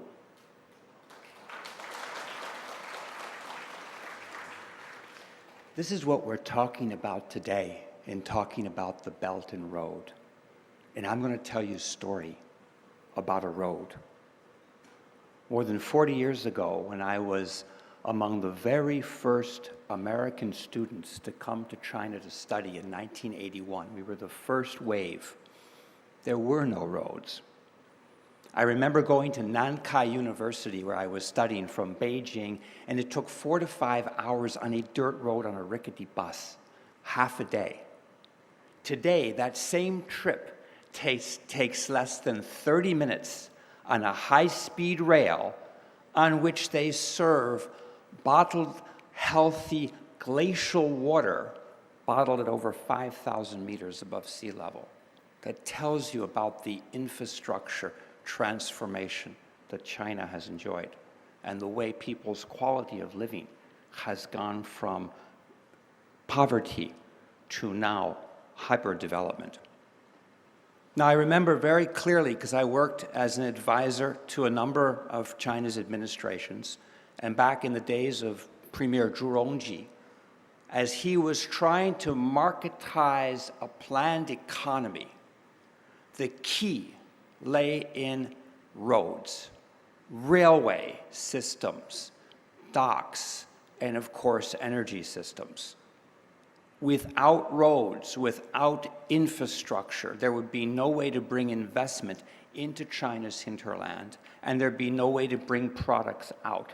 There'd be no way to develop an economy. So we call it the Belt and Road, because once you have a road, you have an economic zone that evolves naturally around it, and people's quality of life starts to move up very, very quickly, and you have transformation. Fast forward to today, that system of infrastructure is now moving with ecological civilization as another policy development toward green infrastructure. Deserts are being turned into solar farms, and villages that were left behind in the hinterland are now becoming ecological cities with smart, green, and blue infrastructure. Now, this is absolutely transformational, not only to China, but to the entire developing world. Because the developing world, the countries of South Asia, Southeast Asia, Central Asia, Russia, Mongolia, Middle East, Africa, are all facing the exact same challenges that China has gone through and has successfully tackled with its own development model. In many ways, China has addressed issues that the World Bank and the IMF have failed to address because their approach is an economic model tied to political parameters and ideological thinking that may not be relevant at all to many of the cultures and countries and people that it's being imposed upon. But China has never said the Belt and Road is an economic model. It's never said we have an economic model. It said we have our own set of experiences that we're going to share with you, and the way those experiences will be applied may be very differently in each country and location. However, these experiences are now transforming the entire underdeveloped region. I'll just use an example. I remember when I was working in Africa for a while with many Chinese organizations. You're in a place called Mosquito Village in Tanzania. And bananas are growing, and they're piled up. And I said, why can't we transform this into some kind of packaged food? No electricity, so we have no factory. If we had electricity in a factory, we have no roads to bring the product anywhere. So this is absolutely essential to alleviating poverty. And we talk about institutions in countries of the West that are often talking about values and human rights and this and that. The fundamental human right is the right to be able to have your own transport, to be able to have electricity and be able to read, and to be able to have water, food, and health security, all of which are based on smart green and blue infrastructure. Now, I remember for decades coming to this hotel in the 90s onwards, and conferences were always about globalization. That was the main thing. And of course, World Bank, IMF reps were always there talking about the importance of globalization. Now, 3 years after COVID, we're talking about deglobalization, decoupling, de-risking. And of course, the lines of communication, transport, all kinds of things have collapsed or were collapsed after COVID. Of course, they can be rebuilt. But when you have a situation where you have the weaponization of finance through sanctions, sanctions against Russia, sanctions against many countries, now many sanctions being thrown at China, or the threat of sanctions. Sanctions against anybody they don't like. Look different from them, they put a sanction on you. This is cementing the deglobalization process. And what it is doing is creating two tracks in the world right now, two developmental tracks, which are very, very different. It's not what China's wanted. China has wanted global integration on a multilateral basis, but it's being pushed into a second track. And the reason why these sanctions can be put in place is because of dollar dominance. After World War II, the Bretton Woods system, the dollar as the main reserve currency, as the only clearing currency, the dollar dominance has been what has driven this system. Now, many countries are waiting for the next reserve currency. They're waiting for the next trade clearing currency. The euro cannot do this. The European Union has failed. And today, with the war in Europe, in Eastern Europe, it's not going to happen. So now we're looking at the most significant aspect of the Belt and Road's next stage of development is the globalization of the yuan currency. And this is directly related to us in Hong Kong, because Hong Kong is the financing center of the Belt and Road. There is no other city in Asia, including Singapore, that can displace Hong Kong's financial efficiency. I'm born in New York. This is the most efficient city in the world in terms of finance and monetary policy. If we can now move forward with the globalization of the yuan currency, we're talking now also about a sovereign-backed digital currency with the yuan. This is transformational because it will now open up so many options to the Belt and Road countries for development that have not been seen before. And the world is now waiting for this. And this is Hong Kong's huge opportunity to be the next global driver. Now, with this, we're not talking anymore about just Belt and Road. We're now talking about a digital currency cyber Silk Road. But within this is the key question of settlement. If Hong Kong can now be the settlement center for Belt and Road transactions with a globalized yuan currency, this is totally transformational for Hong Kong and for all the other countries on the road. And the trillion-dollar question is, can that transaction, which now takes 3 days, be done in 3 seconds? If we can solve that in Hong Kong, this is not about a new megatrend. It is now about a global reset. Now, go do it. Thank you.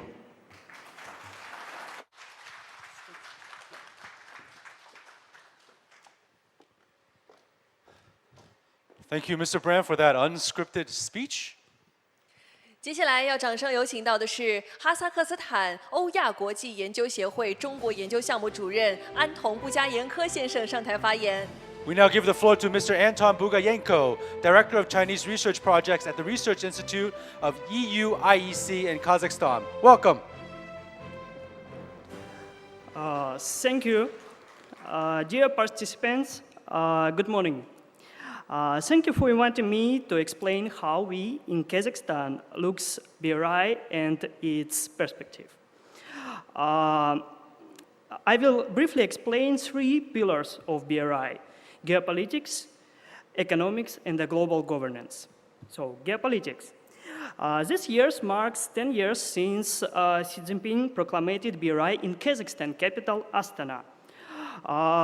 Choosing Kazakhstan for beginning of such a huge projects make me proud of my country. It shows Kazakhstan's role in Eurasia and recognition of our Eurasian policy for building Eurasian community.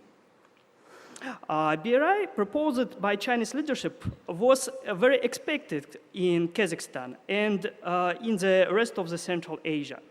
As for more than 20 years of cooperation with our countries, China had not presented any specific documents defining its political or economic strategy for the region.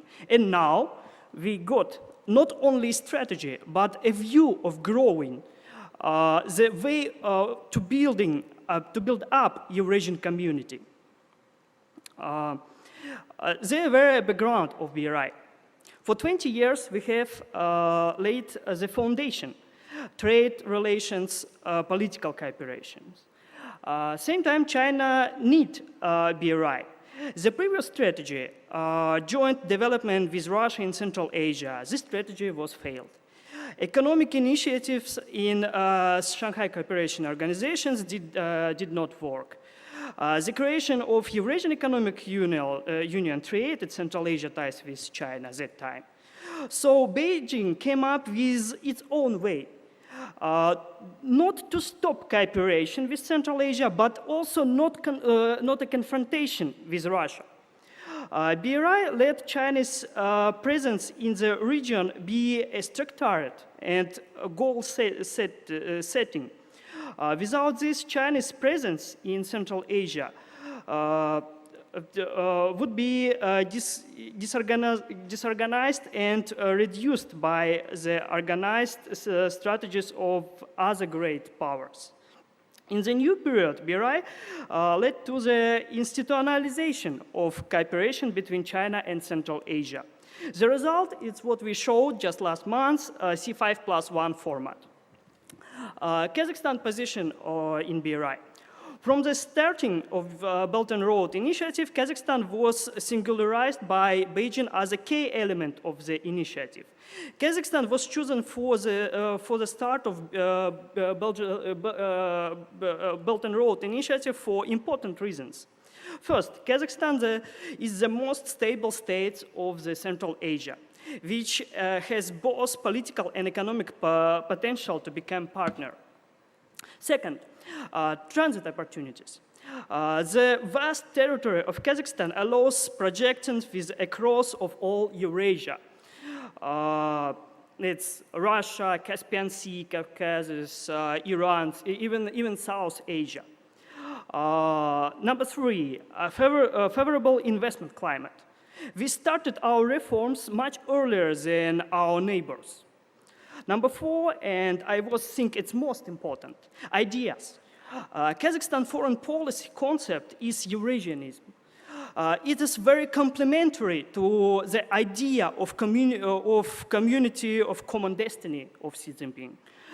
In the same time, we are not a great power, so we can accept participation in other great power strategy easier than such a big power as Russia in Central Asia, or India in South Asia, or Japan or Korea in East Asia. So the importance of BRI for Kazakhstan. Cooperation today covers a huge number of projects in real sector of economy, industrial facilities and designate and build. We got benefits from it. First, economic complexity. China has become the largest foreign investor in Kazakhstani manufacturing industry.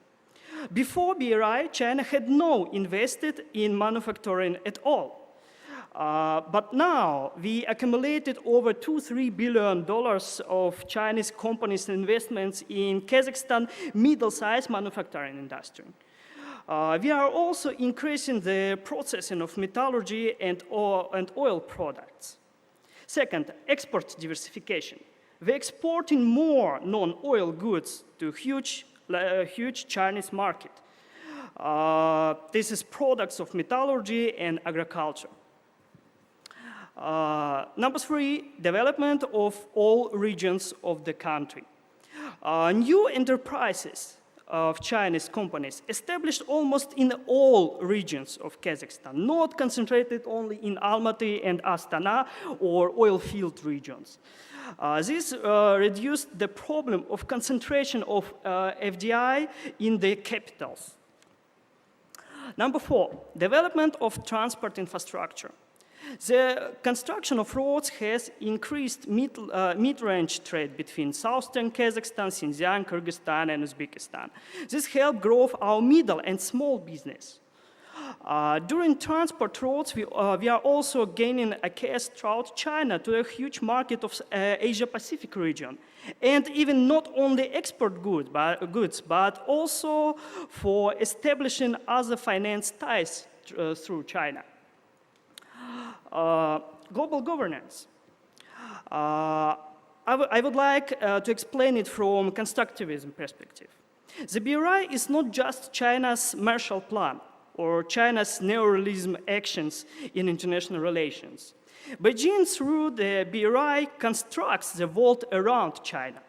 First, China is faced with the hostility of the Western and needs a friendly community around country. Second, the BRI will become China's future model for a new world order. 10 years ago, BRI was initially oriented towards preserving the current world order. Yes, China embraced the politics of neorealism, but also defended the ideas of economic liberalism, such as free trade, investments, open borders. Before the pandemic, BRI operated with the framework of the system of global created in the 1980s, Deng Xiaoping Gaifan reforms. After the United States began to destroy world order it had created, China is no longer thinking about keeping the collapsing order, but more and more thinking of constructing a new order. BRI could be the basis of this vision. Why? Through the BRI, China gives impulse to the development of a new structure of international relations. Non-Western countries gain access to investments unrelated to the global capitalism. This is a source of building independent policy from the world capitalism. The interests of world capitalism often not match with national interests. But governments, for the sake of development, accepted these investments, even if affected of their own national interests of more equal development of society. The result was an export capitalism. The new elites were focused not on long-term development of the country, but on the withdrawal of capital to the Western finance system. This was also a case of Kazakhstan, what we had in Kazakhstan. What China did? China has made revolution in this system 2 times. First times when China refused to completely follow the Washington Consensus and then surrender its national interests to the United States in 2010s. The second time when China began to implement this view in the BRI. Through the BRI, China took its idea of independent development outside with supported by finance. Of course, China following own interests, but but these interests are national development, same as interests of all nation governments across the world. China's investments turned the construction of the global world order back to the national interests and the interests of people. I consider this is the most important achievement of BRI. The reaction of the West was an attempt to take China outside of this system. But this has only accelerated the process of disintegration of the old world order. And here, BRI has a good chance of becoming one of the foundation of the new world order. For Kazakhstan, it's necessary to survive in such of this turbulence. Cooperation with China gives us an opportunity to bargain in good terms for our development in the future world order. In Beijing, understand that China cannot build a new world order based on hegemony, as the United States once did. That is why China listens to other great powers and even small countries like Kazakhstan. And this is important for us. Our voice is taken into account, and the world architecture corresponds to our interests, our national interests too. Thank you very much.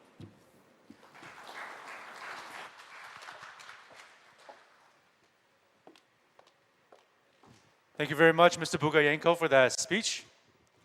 最后，也让我们用掌声有请大紫荆勋衔香港兰桂坊集团主席盛智文先生上台发言。We're going to give the floor, and I think he's ready, Mr. Alan Zeman, owner of the Grand Bohemia Medal and chairman of the Lan Gui Fong Group. Welcome.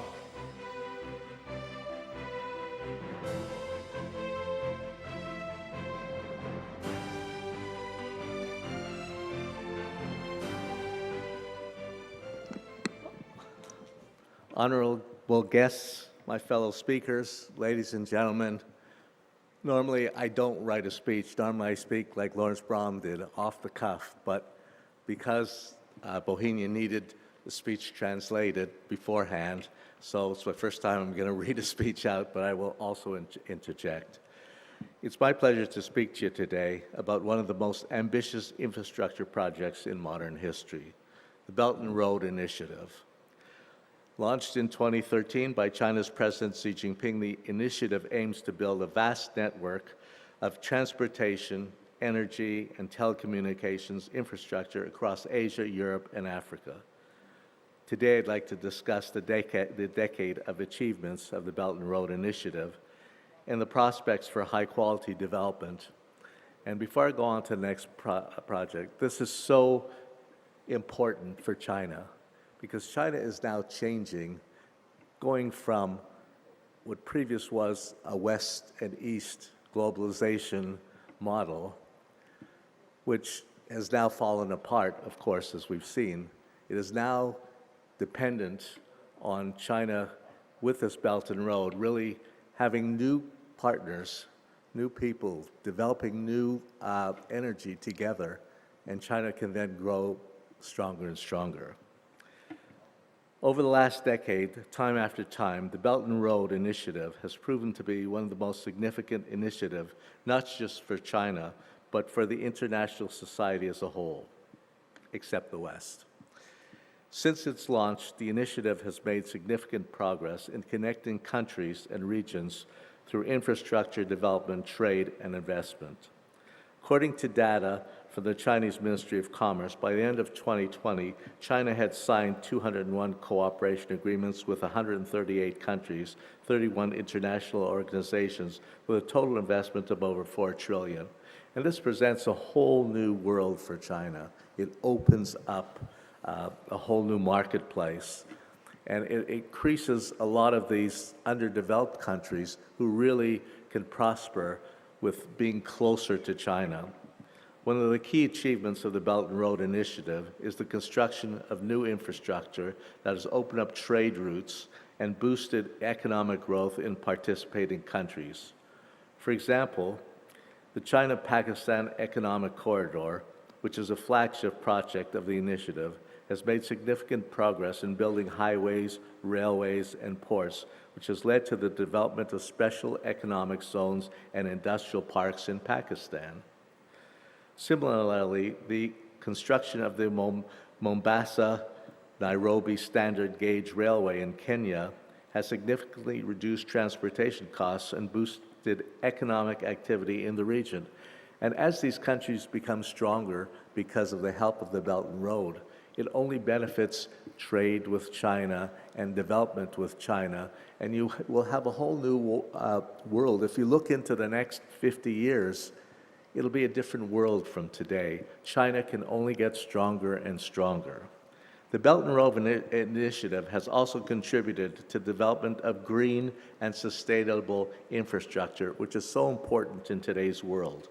China has been actively promoting the use of renewable energy in the Belt and Road projects, such as wind, solar, and hydropower, to reduce carbon emissions and combat climate change. For example, the Belt and Road Initiative has supported the construction of the world's largest solar plant in the United Arab Emirates, which is expected to generate clean energy for over 90,000 households. And this is something that is so important for the world, reducing all the so-called renewable energy, which we need to have the new world of renewable energy. Another significant achievement of the Belt and Road Initiative is the promotion of people-to-people exchanges and cultural cooperation. The initiative has facilitated exchanges between different countries in areas such as education, tourism, and sports, which has helped to promote mutual understanding and friendship among people from different cultures. And this is a whole new world for China, because in the past, China was always dependent on the West. Today, it's a new world coming. Despite these achievements, the Belt and Road Initiative has faced criticism and challenges. Critics have raised concerns about the environmental impact of infrastructure projects, debt sustainability, and the lack of transparency in project financing and procurement. However, China has taken steps to address these concerns by adopting a green and sustainable approach to infrastructure development, promoting debt sustainability, and improving transparency and accountability in projects financing and procurement. And this is very, very important for each country so that they can prosper. Let's not forget COVID-19. The pandemic has had a significant impact on the global economy and has disrupted international trade and investment. The pandemic has also highlighted the importance of health infrastructure and disease control measures, which may require additional investment under the Belt and Road Initiative. And what COVID taught us is that we have to be prepared. We have to be proactive, not reactive. And that's for the world, basically. In the next decade, the Belt and Road Initiative will focus on enhancing connectivity and promoting trade and investment, particularly in the areas of digital technology, innovation, and green development. For example, China plans to promote the construction of a digital Silk Road, which will facilitate the development of digital infrastructure and technology cooperation among participating countries. This will help to bridge the digital divide and promote inclusive growth in the region. And this is the future, as everybody knows. The digital world is what the world is all about today. And China, of course, with Shenzhen as the leader, will be one of the leaders in really coordinating this Belt and Road. As a global offshore renminbi business hub, if Hong Kong can push forward, as Lawrence has talked about, and utilize its position as super connector and play out the digital superhighway, then Hong Kong will not only be able to push forward the internationalization of the renminbi, but also become the digital gateway of the digital Silk Road. Overseas investors can use Hong Kong's professional, financial, and legal services, investing in renminbi financial products and derivatives with Bond Connect and the newly launched northbound trading of Swap Connect. Hong Kong will not merely be a conventional international financial center. Instead, this paves the way for Hong Kong as a digital international financial center. A fintech center providing fintech-based financial services, an offshore renminbi settlement and clearance center for digital Silk Road Online, and mobile payments, a trading center for digitalized assets, as well as a token economy with launching cryptocurrency for transactions for countries participating in digital Silk Road projects. Now, this is a whole new world. We have to get away from the dominance of the US dollar since post-World War II. And that is the last bastion that the West has in their hand, the US dollar, the clearinghouse of sending every bank, sending everything back to the US. Hong Kong, China and Hong Kong, we need to get away from that. And the digitalization of the Belt and Road countries is the way forward. Apart from financial products, Hong Kong can also leverage on the construction of Web3 ecosystem. Hong Kong can help bringing China's digital technology countries on digital Silk Road route and hereby helping Hong Kong and China utilizing and sharing big data for further development of smart city. This will act as example for countries along the digital Silk Road route and encourage these countries to share data with China and Hong Kong for future cooperation and development. Another key aspect of the Belt and Road Initiative is high-quality development, is the promotion of innovation and entrepreneurship. China plans to support the development of innovation and entrepreneurship ecosystems in participating countries, which will help to promote technological innovation and economic growth. This will include the establishment of innovation centers, technology transfer platforms, and startup incubators, which is very, very important to all these countries. China will continue to promote green development in Belt and Road projects, including the use of renewable energy, green transportation, and green finance. This will help to reduce carbon emissions and promote sustainable development in participating countries. China has also announced plans to establish the Belt and Road International Green Development Coalition, which will promote green development and cooperation among participating countries. So as we can see, China is leading this in the proper way into the future. The Belt and Road Initiative has made significant achievements over the past decade in promoting infrastructure development, trade, and people-to-people exchanges. Despite challenges and criticism, China has taken steps to address concerns and promote high-quality development. President Xi describes the Belt and Road Initiative as a path towards happiness for the world, and China is willing to work together and open a new page of cooperation with Eurasian countries.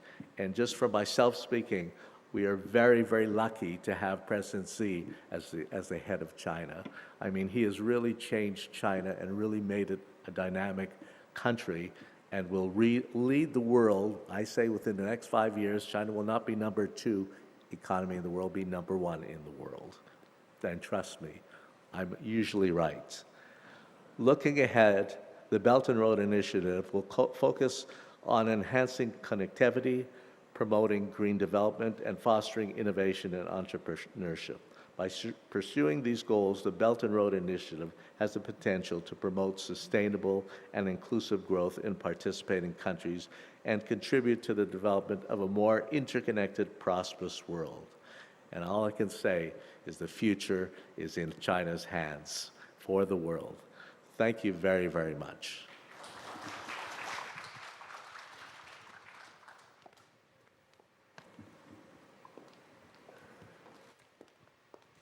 Thank you, Mr. Zeman, and I would like to take this chance to thank every single one of distinguished guests who came up on stage and gave us their speech today for their brilliant speeches. I think, let's give them a round of applause, please. 是的，谢谢所有嘉宾为我们带来的致辞和分享。那么，尊敬的各位来宾、女士们、先生们，今天上午我们的论坛仪式到此就要告一段落了。非常感谢各位的出席。接下来呢，将会是午餐时间，各位可以根据就餐提示到指定的餐厅就餐。圆桌论坛将会在下午的2点开启。谢谢。 That's right. Ladies and gentlemen, our morning proceedings of this forum now has come to a conclusion. Please proceed to the designated dining hall if you are going to have lunch here. Our roundtable forum will begin at 2 p.m. sharp. So we'll see you there. Thank you.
the new elites were